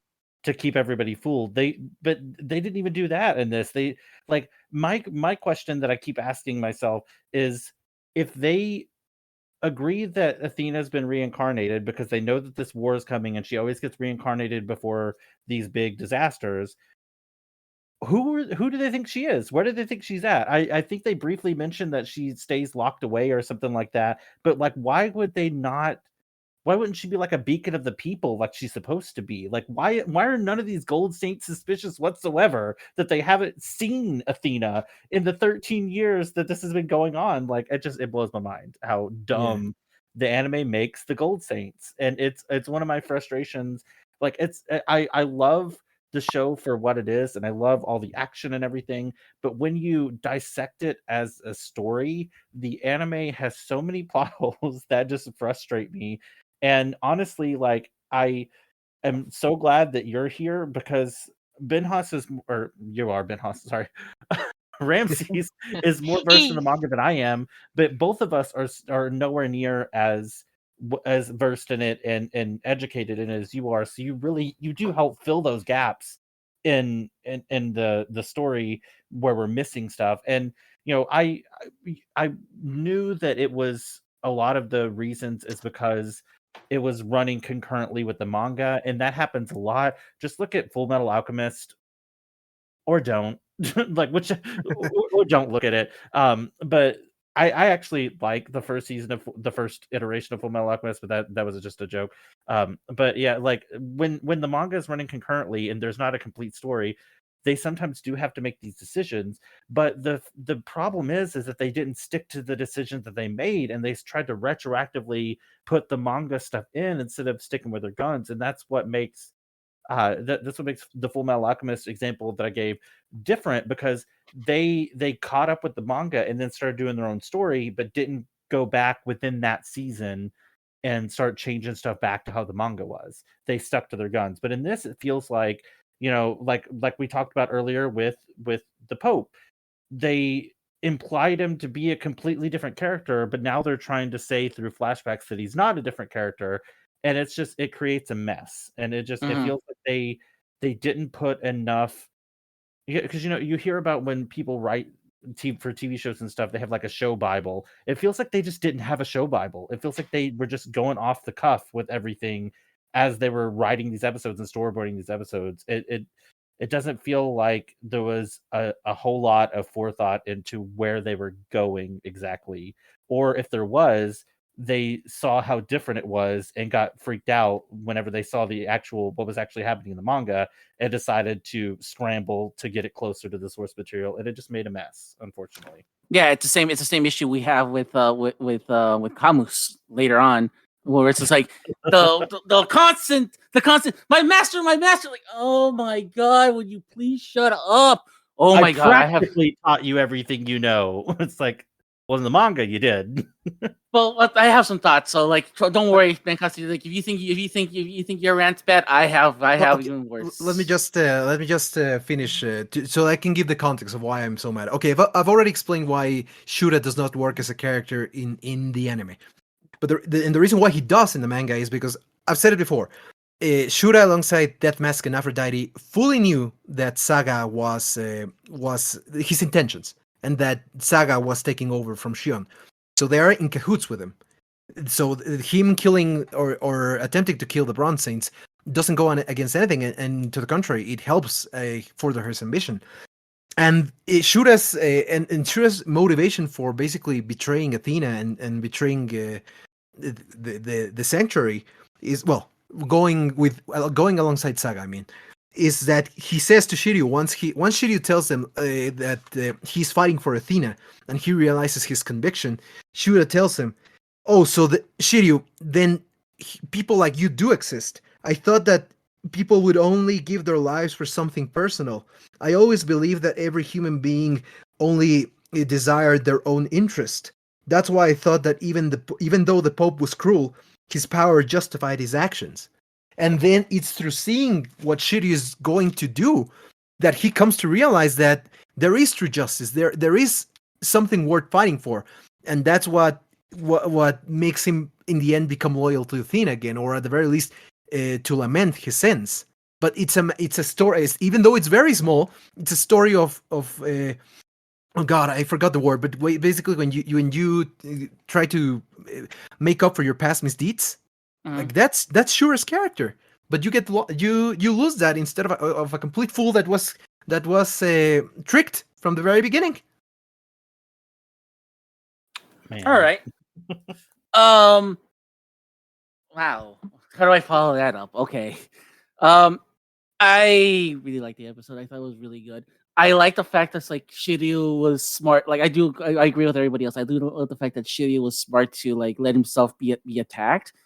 And it's one of the things I made a comment of I wrote down here, like, didn't you have cable? You didn't see the Galaxian Wars? Didn't you not see when he was nearly killed the first time? Like, and so it also goes back with what they say. Also, was like the same technique won't work twice. He's already been stabbed in the heart once. He's already been attacked there. He knows he's gonna defend it, but he intentionally let himself be attacked there, so as a countermeasure. And I do really, and like I said, that was really smart and really cool. So like they're starting to see a little bit more strategy involved with like their fighting styles. And like I said, it was a really beautiful scene when he finally realizes that, oh my god, I screwed this one up big time, and he's flying through outer space. He's like, well, fuck it, I might as well just stay here. And I thought it was a really good scene at the end of the day where you got to see it where that all happened. So, yeah. Any final thoughts before we move on to episode 67? Nope, I'm good. All right, all right, set us up there. Back to episode 67. Alrighty, episode 67. After Shiryu's sacrifice and the rest moving forward to the Aquarius Temple, they decide to continue. Like, they sense Shiryu's death, and they start to feel like the weight of it, particularly Shun. But Hyoga immediately notices that they're not gonna have time to mourn, since Kamyu is already outside of the temple and has them in their sight. Hyoga then tells them that he's going to take on Kamyu by himself, and he does not want interference from any of them. This is a sacred fight for him. Shun and Seiya agree, and they move past that, Kamyu letting them pass without any issue. Then the Kamyu laments, like, Hyoga, why did you leave why are you here? Why did you leave the freezing coffin? And then he says, well, there's nothing for it anymore. There's nothing more to say. Then Hyoga begins and tells them, like, he respects and he cares for, well, he calls him his master here, but he's again in the anime is the master of his master. And he says them, okay, to honor you, I'm not gonna convince you with words. I'm gonna fight you, and I'm going to defeat you with everything you've taught me or I've learned from you. And then they begin a fight. And the entire episode basically revolves around the fight between Hyoga and Kamyu, and it ends up with the victory of Hyoga, but at the cost of his own life, quote unquote. And that's how the episode ends. All right, Jackie, our resident Kamyu fan, it's all you. Floor is yours. One of the dumbest, most unnecessary fights in the whole story. And I will always of course it's for plot, but there was no reason for either of them to have to fight, to have that fight, let alone Camu die, which will be forever salty about. Of course. He Um, comes back like it's 3 actually times. I like color wise. I mean, I think it's a very beautiful episode. I Yeah. like the especially like the aurora and all of that. But you know, Camu will always be my favorite character. But I think it's maybe because I see more into him than more more than you know, as him as the person as outside of being Hyoga's master and teacher. And you know, this was so confusing for me when I first watched it as a teen, and it blows my mind even more, you know, when I've watched it, you know, again 26 something years later, finding out that it is in fact Camu that's Hyoga's master. That Crystal Saint is an anime only character. Because the whole thing he says like, oh, I have to show you respect because as sort on behalf of you being the teacher of my teacher, and like I bought it back in the day, but I still thought it sounded weird. Now that I'm thinking that makes completely no sense. So for me, it was mind blowing finding out that oh, so it's just Kevin is supposed to be Hyo's teacher. That explains their whole relationship so much. And I think that's what the episode in a way is about. You know, Hyoga wants to show, you know, Ice Daddy here. And I'm saying because I see their relationship as like kind of father and you know, father figure and son, although a very strict father, if you will. That the main issue that he has, like he was a mama's boy, he couldn't let go of his mom and move on, you know, living because Hyoga just wanted to live in, so to speak, in the past. But for some reason, it just came to that, oh, they need to fight each other to the death. And we're going to the whole thing that if you're going to show me that you know, that you're really growing up, you got to be able to defeat me and reach absolute zero, blah, blah, blah. And, you know, completely unnecessary, considering the fact that, you know, Cammy just let Seiya and Shun go through no problem whatsoever. That just tells you from the beginning there was no reason to fight it, and any real reason to fight in this. Now, to me, the biggest mystery was always that whether Cameo, on whose side was he? Did he believe the Pope, or is he just you know, or does he have his own agenda, or what? Because it's never really made very clear in the anime. Again, I haven't read the manga. I just played the Awakening game that follows the manga, which just made me think more that maybe Kamui, you know, he probably knew that this wasn't the real Pope, and that he was, in a very crude manner, trying to protect Hyoga because he didn't want him to die. And it kind of made me feel like, you know, ultimately to get past through all temples, you know, they have to fight each gold knight, but somebody has to die. And this is one time I probably agree with Saga. You know, he was probably right to call Camus a fool because there was really no need for him to die. Yeah, that's one of the things that I was watching this episode. I was just a little frustrated with because the whole reason that Hyoga, which for all intents and purposes is my favorite of the main 4 Bronze Knights, he was out of commission for like 10 episodes because he was frozen. The whole purpose behind that is because, well, it seemed to be anyway, the way what I took away from it was that Kamu was testing him to see if he was capable of having his 7th sense awaken, because if he didn't have a 7th sense awaken, other gold saints were going to kill him. Not Kamu, but other gold saints would kill him because he knows that they were a little bit more bloodthirsty than him, and they were like most of them were more loyal to the Pope. So I completely agree with you because why is he fighting Hyoga now? Like, 'cause the whole point of him putting him in the ice coffin was to protect him, supposedly, because to make sure that, because yes, he would never be able to escape, but the only person on the planet that could break into it was Doko, and Doko no longer uses his armor. So for all intents and purposes, there's nobody that could get him out of that ice. So he would be safe there. Nobody would kill him. His disciple's disciple, or however you want to put it, is going to be safe from the chaos that's going on right now, and Yeah, potentially what and Hades. So now Mhm. that he gets there and he fights him, like, what's the point? Because number one, they're already to the second to last temple, so they're already right there at the end. And number two, like, did he not feel Hyoga's Cosmo burning when he was fighting Scorpion and see that he did awaken his seventh sense, so that he didn't need to test him anymore?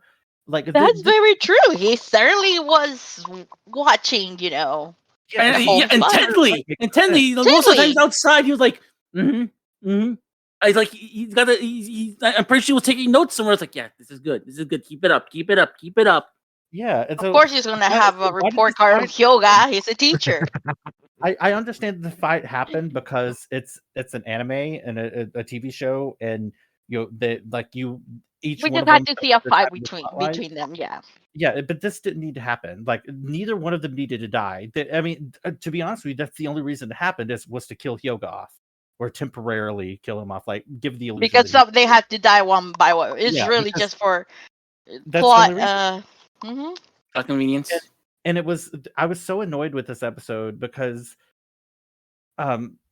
but we call it because I'm from the South, so Jackie, you might have heard this before, but we call it a pissing contest, where two men are just trying to outdo each other and say they're better than each other, that I'm better than you, because they kept saying your cold will never be as cold as my cold, because my cold is really, really cold. It's so cold, and your cold, it's not cold. It's not cold Yeah. enough for me, and you're gonna freeze because I'm so cold. It's like, we get it. Like, can you shut the hell up?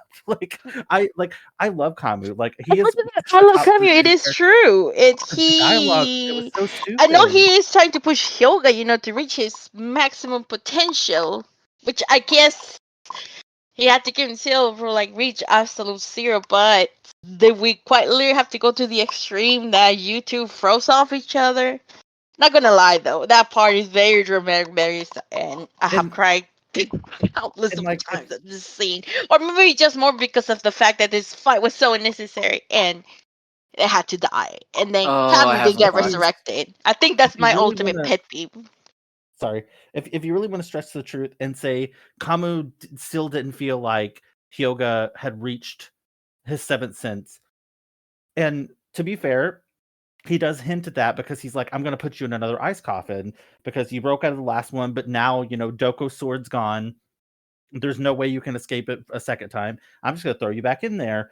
And again, it's kind of implied for his own protection. Well, Hyoga, by using his seventh sense. So that should have been the end of the fight. Realistically, if all Kamu was trying to do was get Hyoga to be able to tap in freely into his seventh sense, he did it. That should have been the end, but they kept going, and that was the dumb part. And you can't even say that Hyoga was pushing the fight, and that's why it kept going. Because at any point in time, Kamu could have said, "I see your potential. I see how much you've grown. You deserve." I think he to realized a continue little on." too late when they were both frozen because Yeah, he says he felt he was sore, like he couldn't farther help Hyoga. But he should have realized it when Hyoga broke free from the ice coffin. Like, that should have been realistically. If they had to have a fight, that should have been the event. But like we said, they've all got to die. So, we had to have him leave Seiya alone there for the final bout. They all have to go one by one. So because he's the protagonist. Yeah, because he's got to have that last fight by himself or whatever. But yeah, so it needed to happen, but I just think they could have done it better. I think they could have they could have made this I don't know. Lived and perhaps I don't know how far ahead Kurumada may have been thinking at the time. Maybe by then he already had somewhat plotted out Hades. Either that's my theory. So. And he needed someone for that, or maybe fan people complain so much about Kamen dying unnecessarily. That's why he brought him back. If I've learned anything from Benjas talking about Kurumada, is that he just like he would do like apparently like an outline, but when it came to details, it was just as things happened as needed as they came up, is what I've gathered from Benjas. Yeah, basically, Kurumada has said that since the publication of the manga was weekly, he basically burned all of his ideas as he was going on, and then that's why there are some inconsistencies. Like the story is very solid in the manga, but there are inconsistencies here and there, and there are things that feel kind of forced, and that's because Kurumada is more like, what can I do for this chapter? Oh, I know, I'll do this to surprise the reader, even if sometimes it's kind of like, but isn't this like kind of like weird? Oh, okay. So Kurumada has admitted to that himself. So I think it's more of he decided to use like all the dead gold saints more than actually try to I give do it think some. he's doing a bit of retcon though, as far as Camus, like, because it kind of makes you feel that Camus indeed is just a very cold, heartless teacher. When in fact he does care a lot about his student. Like, Yeah, there was. I want to go into detail about that when it's my turn. Please go ahead, Yaki. I'll say. Oh. No, I was thinking of it's because I remember this. It's from the final edition manga where there was the message that Camus sends to Hyoga out in the ice. That is the where now he's telling Hyoga specifically, do not come to Sanctuary, stay away. Yes. So I think that to me shows that indeed he's always his whole goal has been to protect Hyoga from getting killed, but he ultimately knows what happens. One more thing before I'm finished with my thoughts on it. There was a really funny part, and it might have just been the dub, because sometimes the dubs do take liberty. But there's this moment towards the end of the episode where Hyoga is like, it's when they're like having the beam fight, and the beams are clashing, the ice beams are clashing against each other, and one of them's trying to overpower the other, and back and forth. Hyoga gets these visions in his head from everybody, like his mom pops in there, Crystal Saint pops in there, and everybody's saying encouraging things. It's like, you can do this, and then it gets to Seiya, and he's like, what are you waiting for? Just do it. Like, Seiya's angry at him, so even in Hyoga's head, Seiya's kind of a jerk. You're right. It's on point with Seiya. Yeah, it's like, but like, even in his friend's head, they're like, Seiya can kind of be kind of mean sometimes.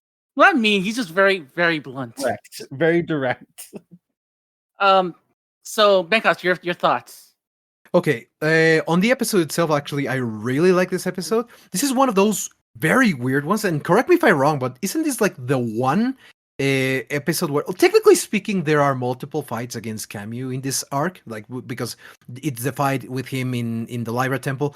But technically speaking, like this is the only fight in which, like, okay, we're gonna begin the fight against a Gold Saint, and it only lasts like one episode. That's true. That was all kind of self-contained. The Aldebaran fight picked up in the next episode when he was testing the rest of the Saints. It is self-contained. Yeah, exactly. Like it left on a cliffhanger and it resolved in the next one. Technically, actually no, because I'm actually remembering now. Camus's fights, both of them are like self-contained episodes. Like it only happens in one. It's not like something that carries on to the next one. But so technically speaking, Camus does get like 2 episodes to fight him, but they're like self-contained. That's amusing. And they're separated by like 15 or 16 episodes too. Yeah, like for a while. Well, after that, the episode itself, I think it's amazing. Again, they're continuing to have like very good production value. The animation again is just fantastic. I think this fight, it's magnificent. The way that the ice beams, the like the music, like the intensity, the movement of the cape of Camus, who does not lose his cape, by the way, until the very end, and his helmet. Like everything is very good about this episode. I really like the production value of it, and I think it's very emotional also at the end. Again, take into consideration, like it's implying that every single saint that is fighting is dying, and we don't know that they're gonna come back or that they're gonna survive. As far as the show, as of the time that they were emitting this episode goes, like it seems like Hyoga is also dead, and that like he has sacrificed himself as well. I agree with what both of you said, because unfortunately I think this is the most pointless fight. And I would like to say, oh, in the manga it's better. It's better, but it also feels like a pointless fight. Like the doubt of why did this happen? Why did they have to kill each other does not leave you, even knowing the context of it.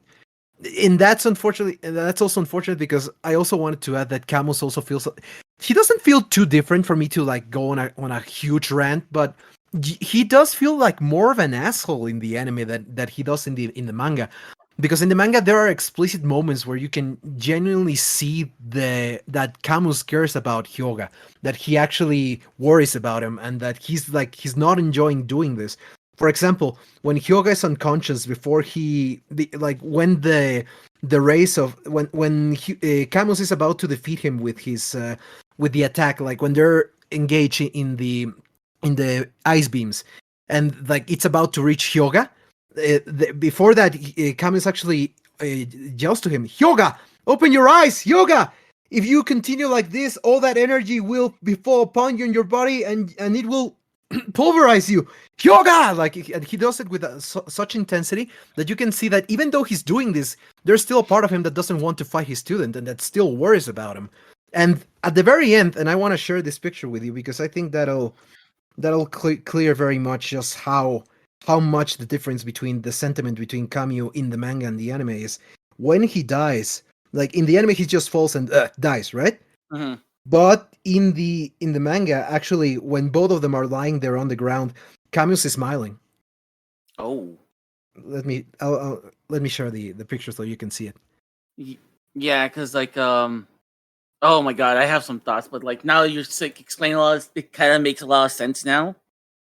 Yeah, I mean, again, it's still a pointless fight, but at the very least, even though it's not it doesn't go too much into detail, you can still assume that Camus is one of the ones shown to be like very young when he's sent away 13 years earlier. So you can argue that he's still being manipulated and he still wrongly believes that the Sanctuary is in the right. And as far as fighting his student and the other Bronze Saints goes, they're still traitors against Athena in that logic and in that vision. Like, he's still dumb for completely believing in that or for not questioning it, but it does lessen a little bit the impact of the pointlessness of the fight. But it is still a pointless fight in the end. It's a very tragic one, and especially because in the manga the relationship between Camus and Hyoga, it's not just master and student. It's almost like that of father and son, because okay, there is you know how there is a flashback when Camus asks him what is the absolute zero. And then in the anime, it goes to the flashback, and it's the Crystal Saint explaining to Hyoga what the Absolute Zero is. In the manga, it's Camus, obviously. But not only that flashback, there is a second flashback in which Camus is training Hyoga in the Siberian colds when he's still a child. Like he's sparring like against the very harsh weather, and like he falls down, and then Camus asks him, "What's wrong, Hyoga? Stand up. You must keep training. Do not fall asleep. If you fall asleep, you will die frozen. If you surrender now, you will die. Don't you want to see your mother?" Like, he actually uses that as motivation to keep Hyoga alive. Like, I think that's one of the reasons. Like, if you really think about it, Camus allowed Hyoga to have his mommy issues, but because he saw that it was something important to him.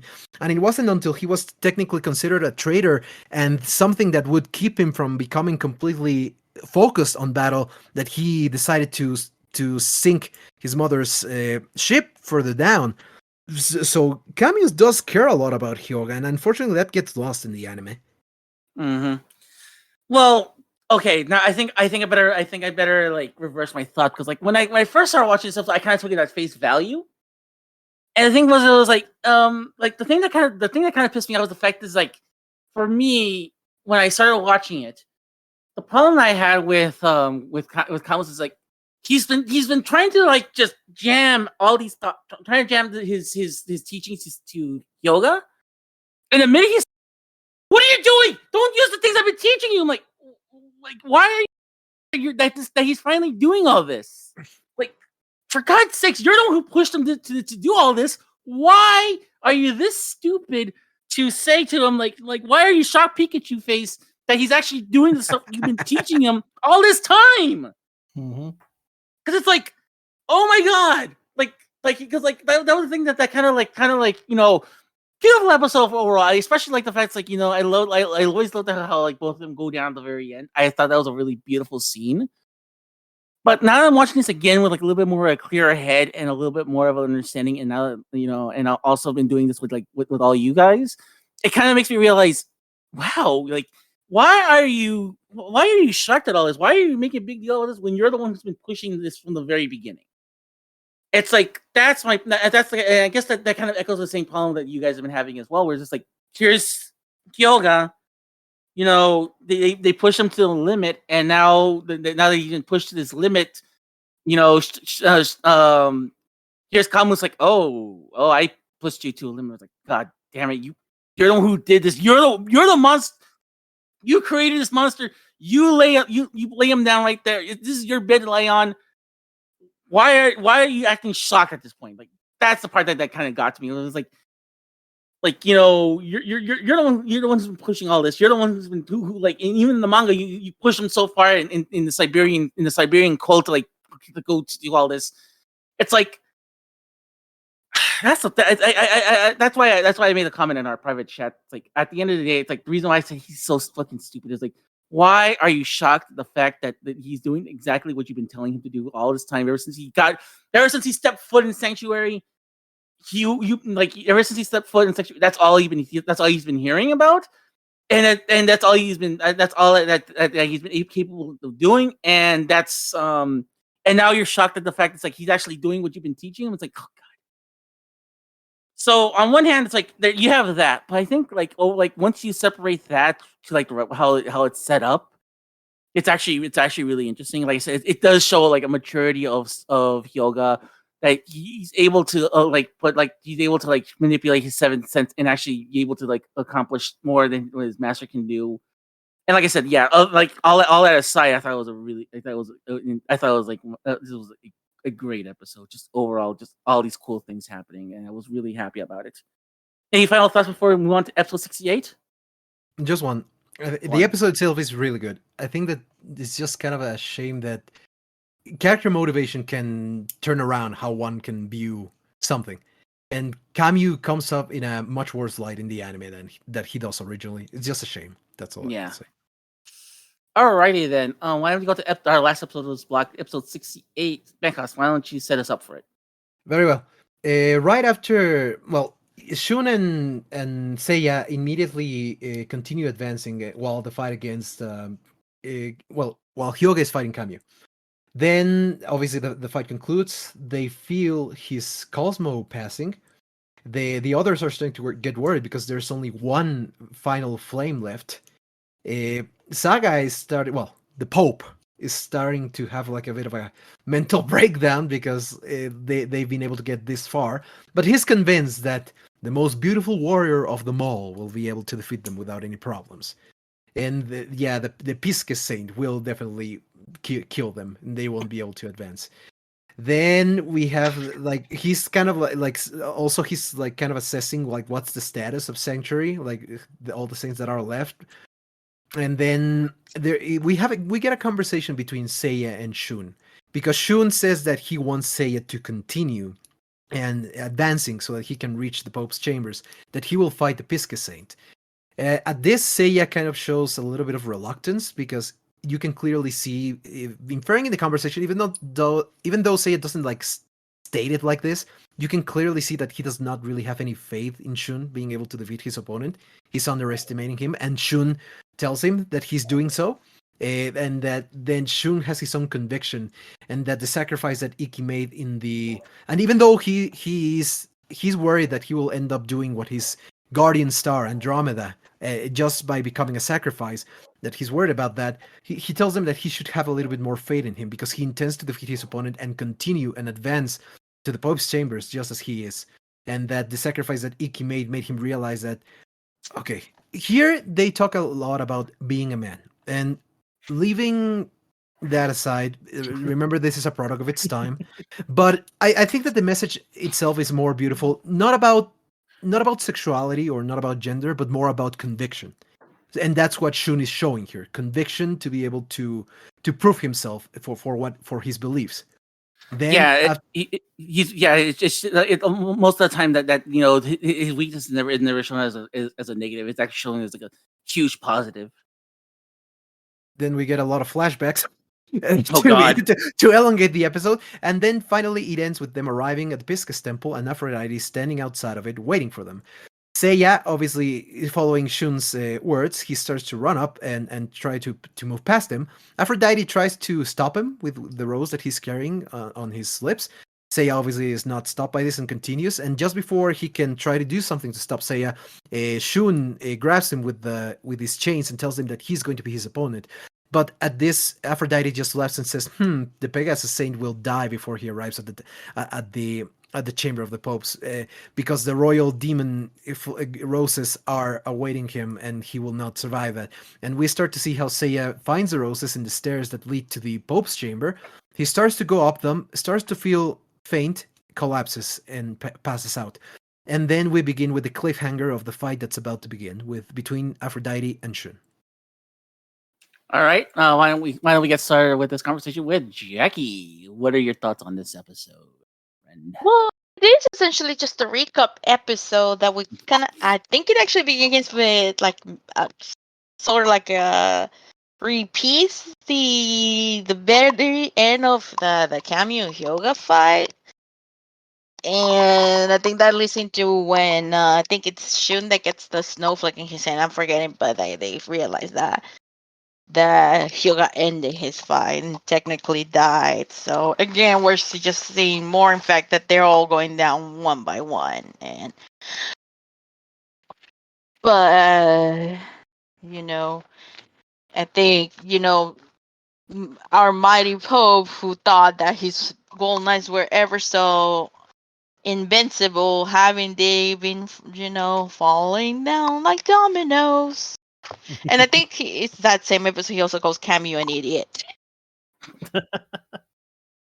Which, as far as the fight, I can't say he's wrong. I'm sorry, I apologize. I will forever be salty about that. But this is why I have to play other stuff, like games where, the character's back. But that's another story. Anyway, continue. Yeah. All right. Copywriter Furry, your thoughts on the episode?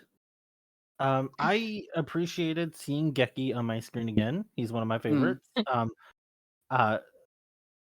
Will not elaborate further. But I got a real kick out of Jabu basically saying that they would just get in the way if they tried to help at this point, because the core four and Ikki by proxy have just been through so much and have evolved their skills and have reached this higher level of Cosmo that they could probably achieve, but not quickly enough to be useful in this fight, and that they're better left here guarding Athena in case more jobbers come or somebody decides to intervene, because Mu has decided that he's not going to help. He doesn't give a shit anymore.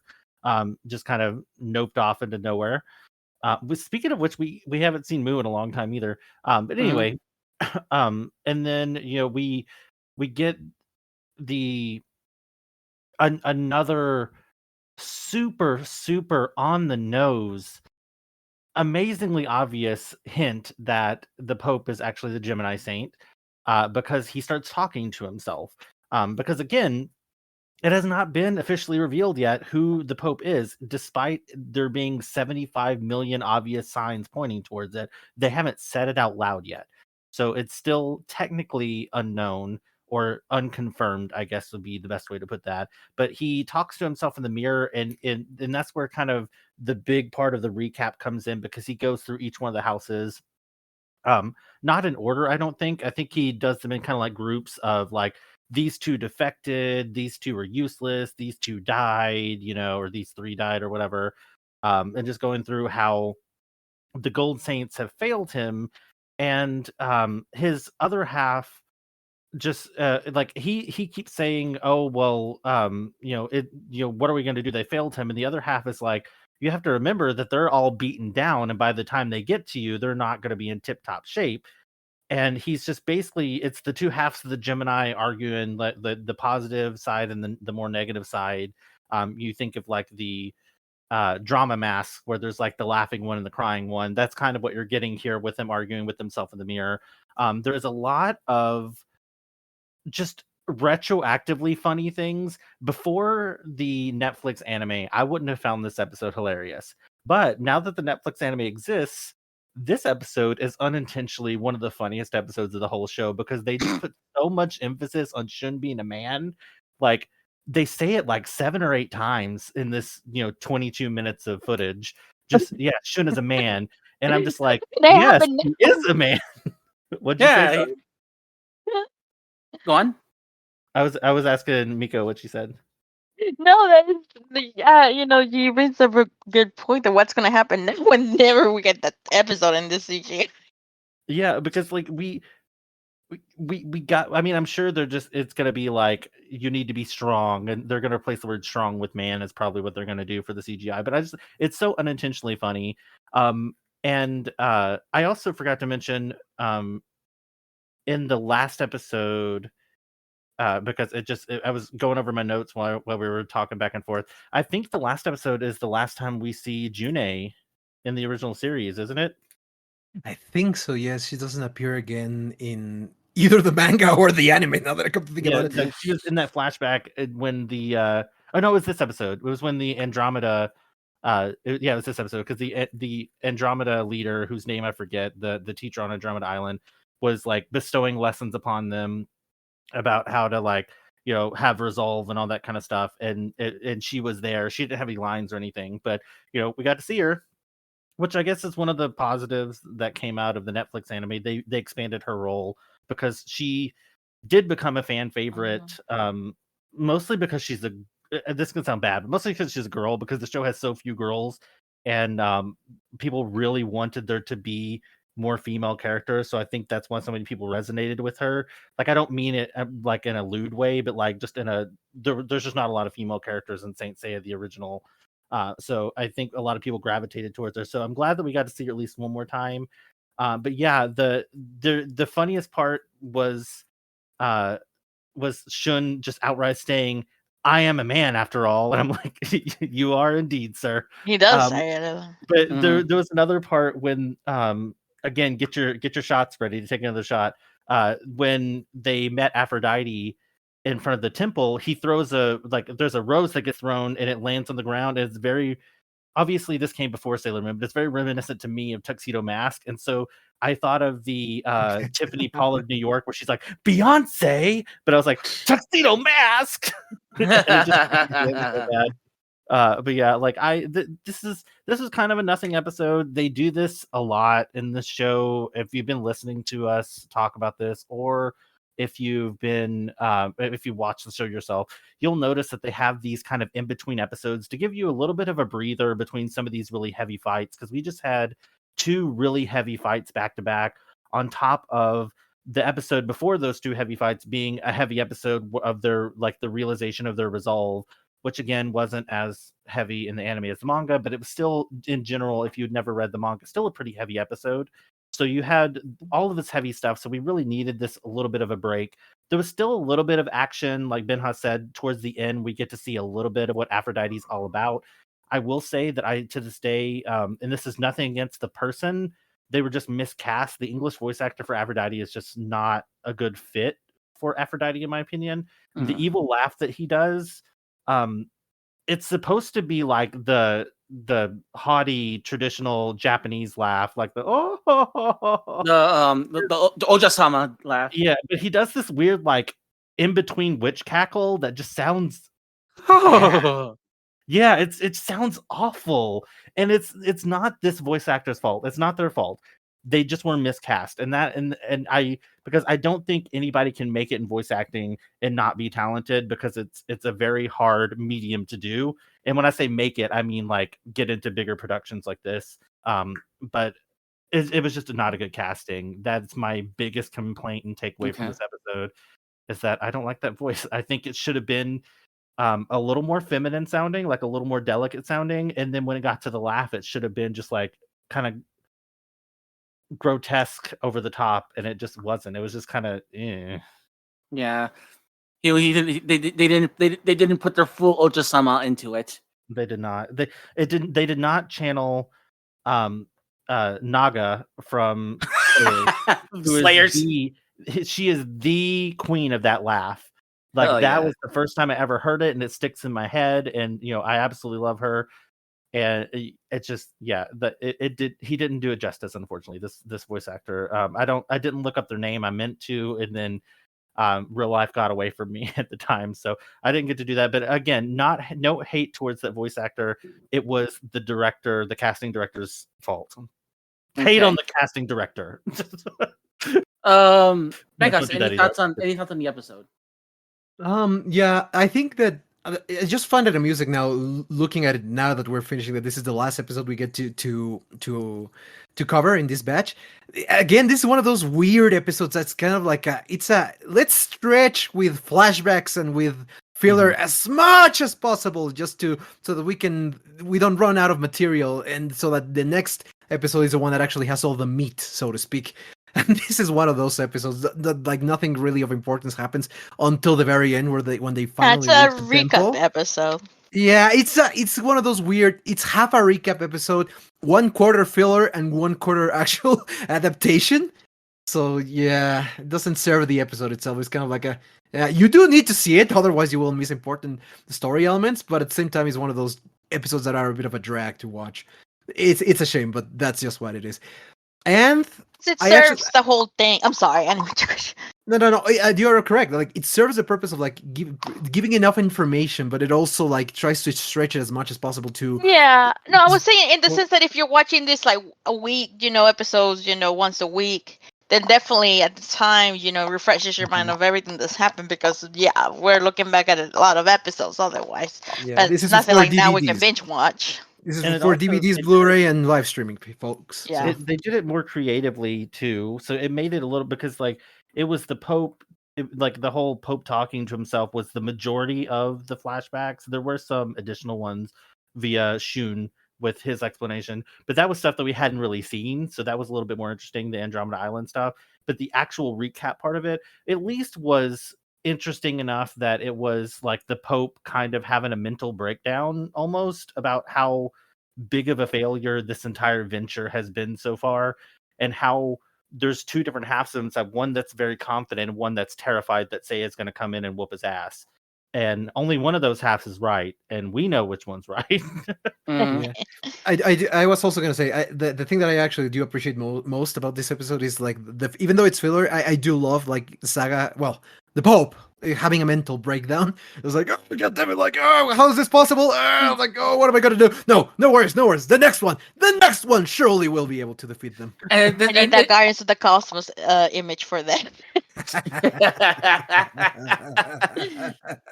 But I was gonna say, like, this is it's also not unheard of him having these weird mental breakdowns. I think like three or so episodes before, like three or so recordings before that, he had this weird like panic attack where he was like just going, where like he was dreaming of, like, where he was just having this like weird breakdown of like all of his saints like turning like all of his loyal saints fighting against him.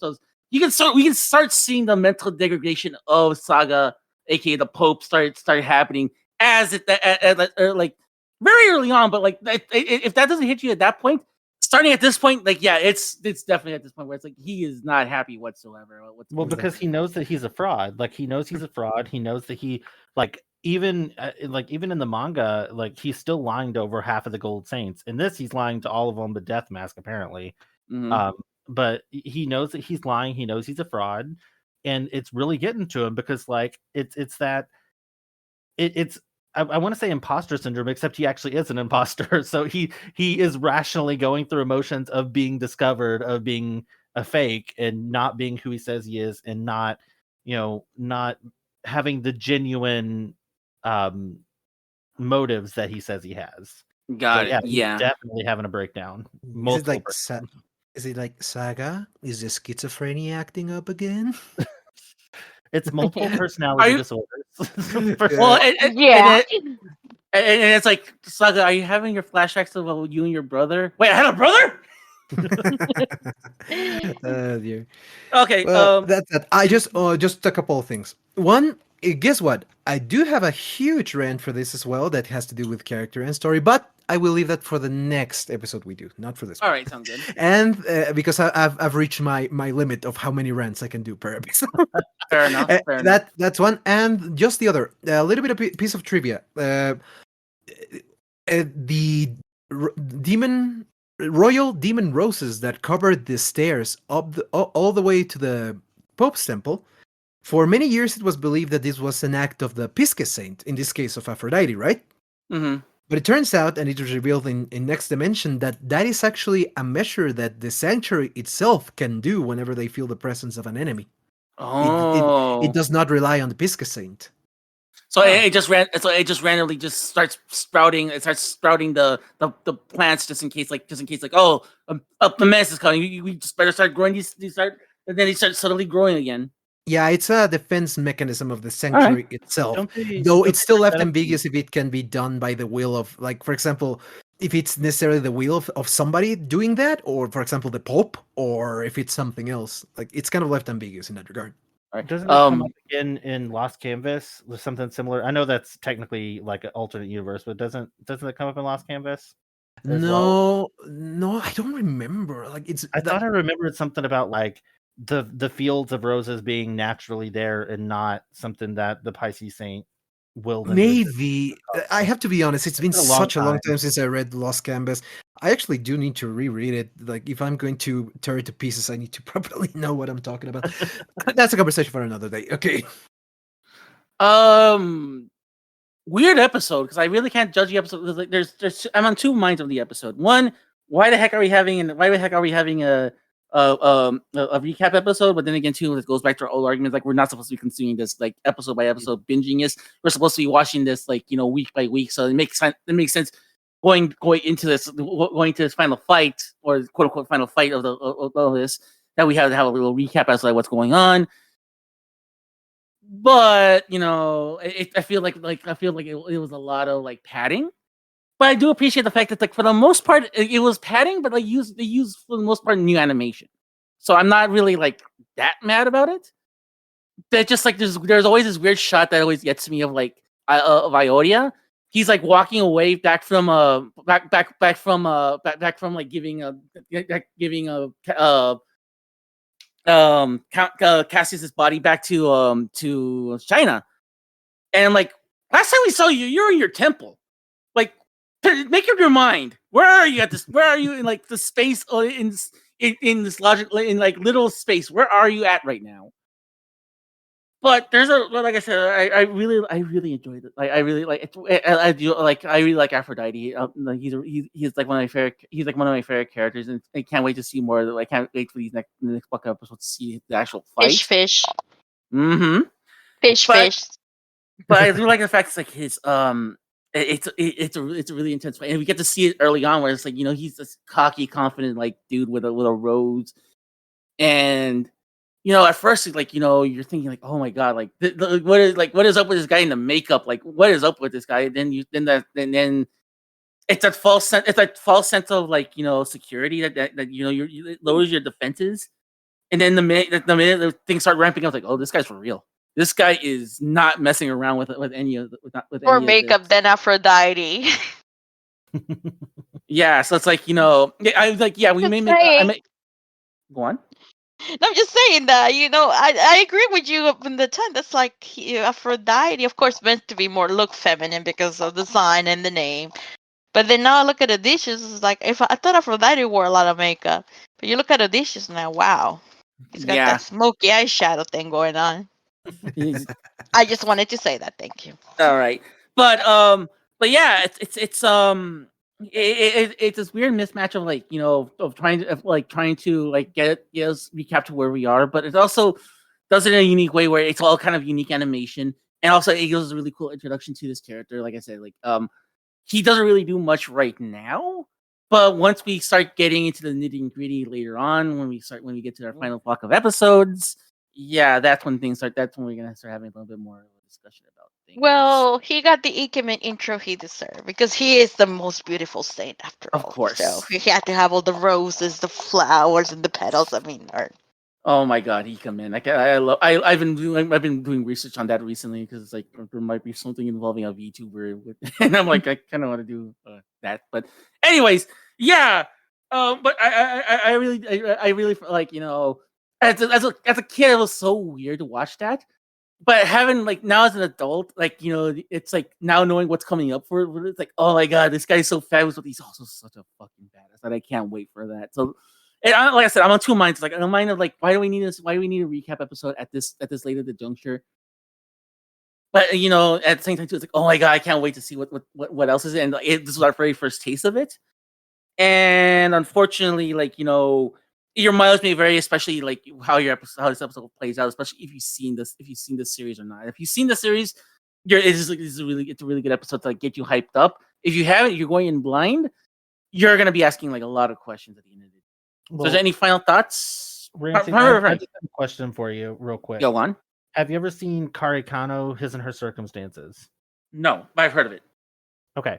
I want you to someday watch that, and then you'll appreciate how few recap episodes Saint Seiya has. Kare Kano is a 26-episode series with 3 recap episodes, one of which is like told with like paper dolls, if I remember correctly, because they just ran out of money for the budget. So they had to like 3 episodes in like throughout the series were just recapping what you already seen. And it's not even that long of a show comparatively, especially to like longer shows like Saint Seiya or Sailor Moon or Dragon Ball or anything like that. That's the main reason that I'm not super bothered by these recap episodes. And also with the context of, at the time, VHS players were super rare and beta players to be able to record stuff.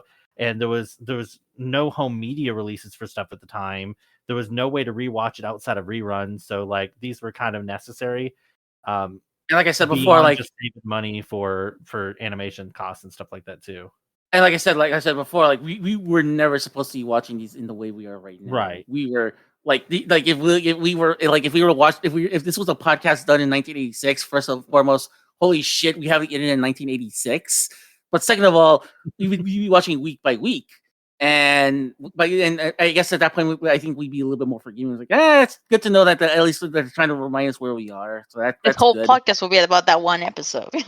Yeah. Oh God. Well, I like in general with this block of episodes, just for my final thoughts real quick while I'm already talking. This is the part of the series that I remember just being enamored by the first time I watched it, because of like, obviously nowadays there's shows that have done this kind of story better. The villain retribution, the bittersweetness of people getting their like a heel turn and realizing that they've been fighting for the wrong side, but then they die instantly, and it cuts really deep because they finally, like, you have that sliver of hope that maybe they're going to join the team, or maybe things are going to end up okay, and they just don't. And it wasn't something that happened a lot, and it's still something that doesn't happen a ton. And the fact that we see it happen 3 times in a row, basically, maybe not as much with Aphrodite, but at least with Camus and with Shura, they really realize the mistakes that they made and how incredibly wrong they were by siding with the Pope, and feel genuine remorse of what they did. And that's not something that you get in villains a lot. And it feels like, to compare it to something modern, it feels very much like Steven Universe, because Steven Universe is like the king of villain redemption arcs, because everybody got redemption arcs in that. But some of them were done better than others. But I feel like this was both good and bad redemption for these villains, because it makes you care about them, but as soon as you start caring about them, they die.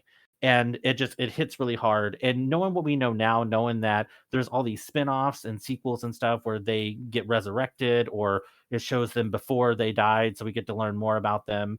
But I imagine the people that were watching this, I think that somebody brought it up earlier, I can't remember who it was, but that watching this back in the day would have been just incredibly heartbreaking, because all of these characters were dead, and they're like, we don't have the knowledge of what we have now that they're going to come back or whatever. So they're very powerful episodes. Like, all jokes aside, all nitpicks aside that we've been doing, these are super powerful episodes emotionally, and very well done, even with kind of some of the weirder changes that the anime decided to make from the manga, or variations and stuff like that. It still holds that emotional bit, and it really it really sets the tone for why this show is so beloved.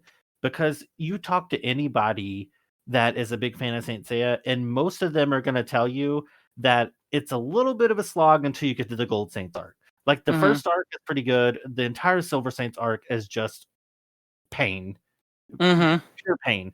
But then when you get to the Gold Saints arc, that's when it really hits its stride, and it really, like, I know that some people don't care a whole lot for the Asgard arc, but it really, in my opinion, doesn't slow down from there. Like it keeps churning out these really great, solid storylines that, especially for the time period that they came out, were just amazing. And it's because I always go into watching these.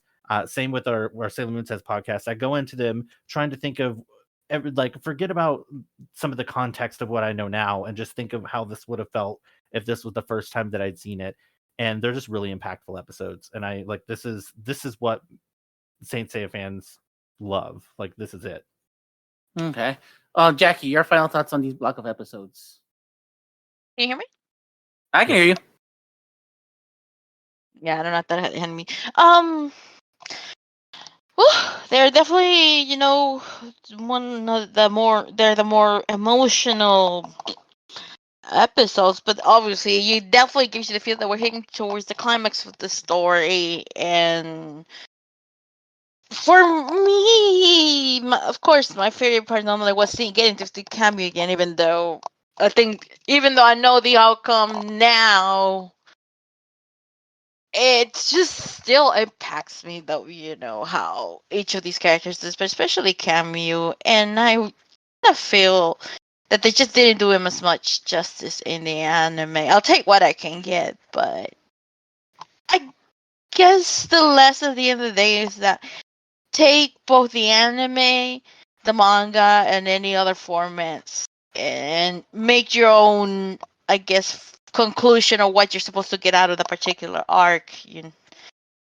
And I guess that really gives you the best vision of what each episode is supposed to be about. So, it, and like I think it was KRF said, it makes you love these characters even more. My one thing is that I never really felt Cameo was a villain, but we never really see, in fact, if he is siding with the Pope or rather just playing somewhat neutral for the sake that Hyoga doesn't get killed. But that's for another day. Nonetheless, we got to see him one last time. We got to see some beautiful animation. And they're gonna keep going down one by one till the end. All right. Benjas, any final thoughts on these block of episodes?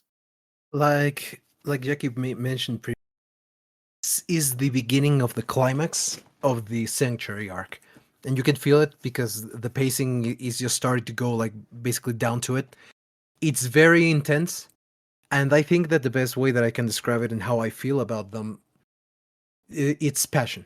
Like it burns the passion that one has for this series, and I think that the moments that we see in this batch of episodes and the ones that are to follow show that, because the intensity of them does not stop, and it executes it. It's not just about like high pace. It's about, it handles very well the emotions of these characters and transforms characters that by today's definition, because if you really come think about it, there is not too much that we know about the details about these characters.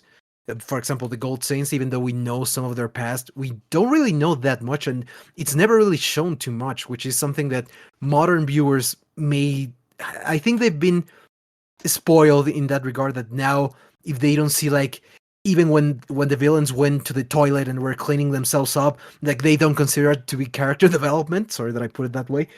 But to have characters that are so memorable just because of their names, their appearances, and their attitudes, it's something that you can see. Well, you've been able to see that through the entirety of the series, but especially in the Sanctuary arc. And now that we're concluding that, like, it's reaching that burning point of passion in my eyes. Yeah, we're starting to get to the emotional core, like why Saint Seiya has been so memorable for so long, is that there's so many deep connections to, like, all the characters, and like how we may make fun of a lot of stuff, like, oh, we make fun of the and master stuff and stuff like that. But there is a true emotional core. Once you divorce yourself from the silly stuff from it, there like you forget that like the series really has a lot of heart, and you can tell it's like Kuromada and the guys over at Hawaii, they knew how to hit those marks correctly to engage the viewer and the reader. And these episodes are proof of that, because like you feel emotionally connected to a lot of these characters. Like you feel you feel the emotion when Shiryu uses his proud dragon attack, and then you feel this whole overwhelming emotion when Hyoga finally unleashes his absolute zero. Like I said, we joke about this. We may have been like ha ha ha all that, but once you divorce yourself from like cynicism, and you start to think about the series and what they were trying to do, you forget that what they're trying to do is like they're really trying to like push this. They're really trying to push forward like the emotional state of everything, and it's going to be continuing on as we finish up this arc right here. I like I said, I think out of my favorite episode out of all of these episodes, I think like the first out like the first these first three episodes, 65 to 67, were like some of my favorites. And it's like because like it was they were like like it's like kind of like said earlier, it's like they kind of broke the tradition of like how things were, and because of that, now they're kind of faster paced, but it also hits it hits emotional highs better. So like we're like as we get to as we begin to as we begin to hit like the climax of everything, we're starting to see a lot more things kind of like come together. So yeah, so that's it for this bit right here. You said we had a question. You want to like you want to talk about that question we got from Yiffy? Or we can answer for the next episode, maybe like at the beginning. I can answer it quickly because unfortunately it doesn't have like a straight answer. Okay, just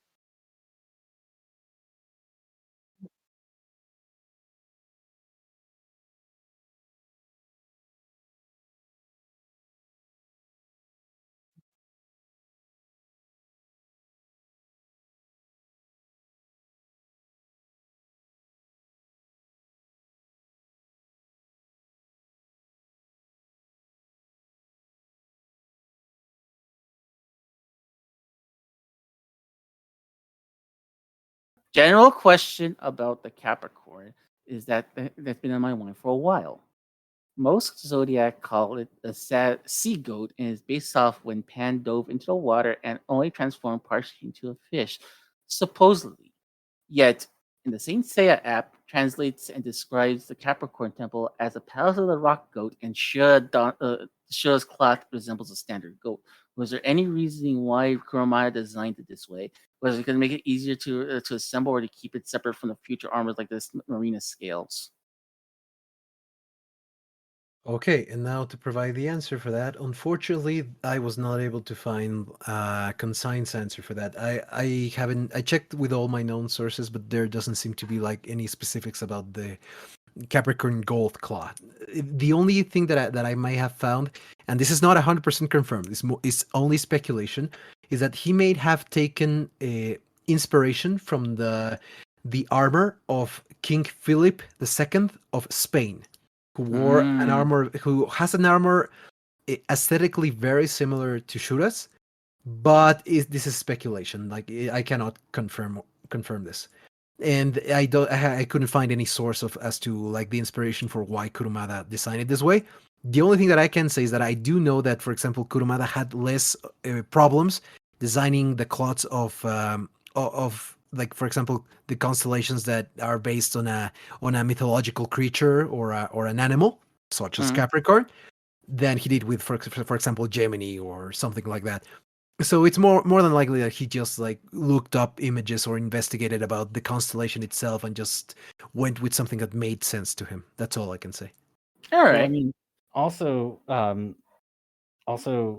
Aquarius, as far as I know, the mythos behind it has nothing to do with ice, but he turned that into an ice character. So, because it was more of a water, like it's a water sign, and it's more water focused. Even the constellation that it shows, the water jug or vase or whatever that he uses, has water inside of it, but he's an ice. So I just think that he took some liberties to make the characters a little bit more distinct with each other from each I other can think instead of of something in regards to that. It's probably because, or at least at the time, because both Cameo and Hyoga consider tsunderes, which are Mm. kind of but more like not with the what we call the hot cold type, but more icy personalities. Got So I it. think that may have been, the whole icy personality and the fact that they use just the all that goes together. yeah. Actually, the reason for why Aquarius fights with ice techniques is because originally the master of Hyoga was actually Milo. Yep. And he actually Yeah. published that in the Shonen Jump, but he realized that Aquarius being water was a little bit more relatable to ice than Scorpion, so he changed I that, bel- and that's why Aquarius fights with ice, just because he realized that that actually makes a better connection with Hyoga. Also, Yeah, so I believe like in terms of like the element, I believe Scorpio's a fire. I don't know. Yeah. I'm not sure. I think it's a fire sign. Yeah. We're gonna get ripped apart by like astrology people if we're wrong, but I think that's right. Let me just see. All right. So thank you so much for the question, Gafi. We really do appreciate. We want to hear more from the fans, and like we're going to do our best to respond as much as we can. So, but unfortunately, our time is unfortunately up. So we have to wrap it up right here. So, so Jackie, anything you would like to promote? No, experience again. Thank you so much for letting me join the cast, and you're welcome to just reach me on my socials, which is really just follow.me on twitter.com, and if you want to talk about Saint Seiya, have any questions, just reach out and we'll go from there. Definitely send us more questions to the Cosmocast, and we'll try to answer them for you. Yeah, and so I'll post those links to her socials whenever in our show notes. So if you have access to that, you can I'll post those links as they come along. Benjas, do you have anything you would like to promote? You can find me at my social media, primarily my Twitter, which is at MexicanGeek502. I also have an Instagram account. I'm gonna be using both to post stuff that I like or that I enjoy or collectibles that I have. But it's mostly about Saint Seiya related stuff. So if you wanna check it out, please feel free to see me there. I post illustrations that I make as well as other stuff in those websites. I saw your recent drawing of Seiya. It looks really cool. Mhm. So I Thank you. can't wait to see more. But I know it takes a lot of time, so take your time. Don't stress yourself out for it. Kamen Furry, I know you have lots to promote, so here's your time to promote. I am on Twitter. Go figure. Until it burns to the ground. Which might You be can- soon. I'm currently in my yikes era, so if you post something, I'll probably just respond yikes. It's not any offense to you. I just think it's funny. And you can find me on there at Kamen Furry as well as on Instagram. If you want to see my Japanese collectibles, like mostly Japanese, I do post some video game stuff on there too. That is at Kamen Furry as well. I have another Instagram that I just started at the Doll Furry, which is all of my doll related content. It was kind of taken over a lot of my social media stuff, so now I'm kind of trying to funnel traffic to that, just so because my Twitter is not like, when I say it's NSFW, I don't mean that like I'm posting like pornography or anything like that, but I use swear words, and I talk about serious topics like trans rights and gay rights, and I gush over men that I think are hot, which is dolls are generally associated, not entirely but mostly, with younger people. So I decided to kind of set that aside as its own kind of thing, so that people don't get traffic to my Twitter for the wrong reasons, for very logistical reasons. But that again is the Doll Furry on Instagram. You can follow me there to see all of my stuff. And yeah, I still working on some personal projects that I will update you on. I'm also on another podcast called Moon Sez with Ramses right over here, where we are going over the original deep dub of Sailor Moon, and we're working our way through the first season, and we're gonna do all the way through the second season, where the deep dub cut off. And we're just going through 4 episodes at a time. We've had a couple of really fun special guests, some familiar voices. If you've listened to Ancient Anime, you've heard both of them. And if you've listened to some of the extra stuff that we've that Ramses has done, like the roundtables and stuff, you'll recognize some of the voices as well. And it's really fun to check out if because these two have a lot of crossover potential. As evidenced by me bringing it up in every freaking episode here. So make sure to check that out at Sailor Moon Sez with a Z. Or sorry, at SM Sez. I apologize. At SM Sez with a Z on Twitter. Is there Twitter. Instagram? No, I usually use just Twitter. Okay, and yeah, that's where you can find me. All right. As Kamen Furry said, you can find my other show, Sailor Moon Sez, with a Z, not an X. Oh my god, I keep like why on a QB keyboard the Z and the X are together? It makes for some awkward conversation sometimes when I type really fast. Because they're like Anyways. the most useless letters. They're the high score letters from Scrabble. The Q2. Regardless, you can find that on like it's not Anchor. It's not Anchor.fm anymore. It's actually podcast.spotify.com. Well, like eventually I'll put up a website because like I've been busy with a lot of other things here on the side. But I am gonna make a website. I promise you, I will, because like I need to make a website to make it a little more convenient for Sailor Moon Sez. But if anything, if you have any, like you can find that podcast on all your favorite platforms such as Apple Podcasts, Google Podcasts, Spotify, anything you use, anything you can like listen to podcast, you can listen to that. I also host another podcast called The Saturday Morning Squad, and we were gonna record an episode, but that got lost to the ether, unfortunately. So we were originally gonna do an episode which is gonna be like the summer breakdown of 2023 of like all the cool things that are gonna come out in 2020 in summer 2023, but that just like that's not in the cards. So I think our next episode is actually gonna be the I was gonna say Sonic. Oh my god, the Super Mario movie. So we're gonna talk about that next episode. And of course, if you want to find my socials, I am at L_Ramses. I post random stuff there. I usually about the anime I'm watching or like whatever things like whatever things pop up on my mind. Like if I see something that's really cool, I'll retweet it. Or if I'm watching wrestling, like why am I watching this? Why are they burying Cody Rhodes? Why is this all happening? Why? So if you want to see the madman rantings of a middle-aged man, you can go check that out at L_Ramses.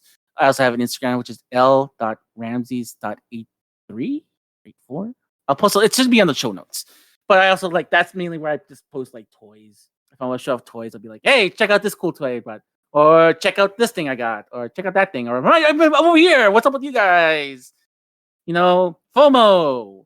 Yeah.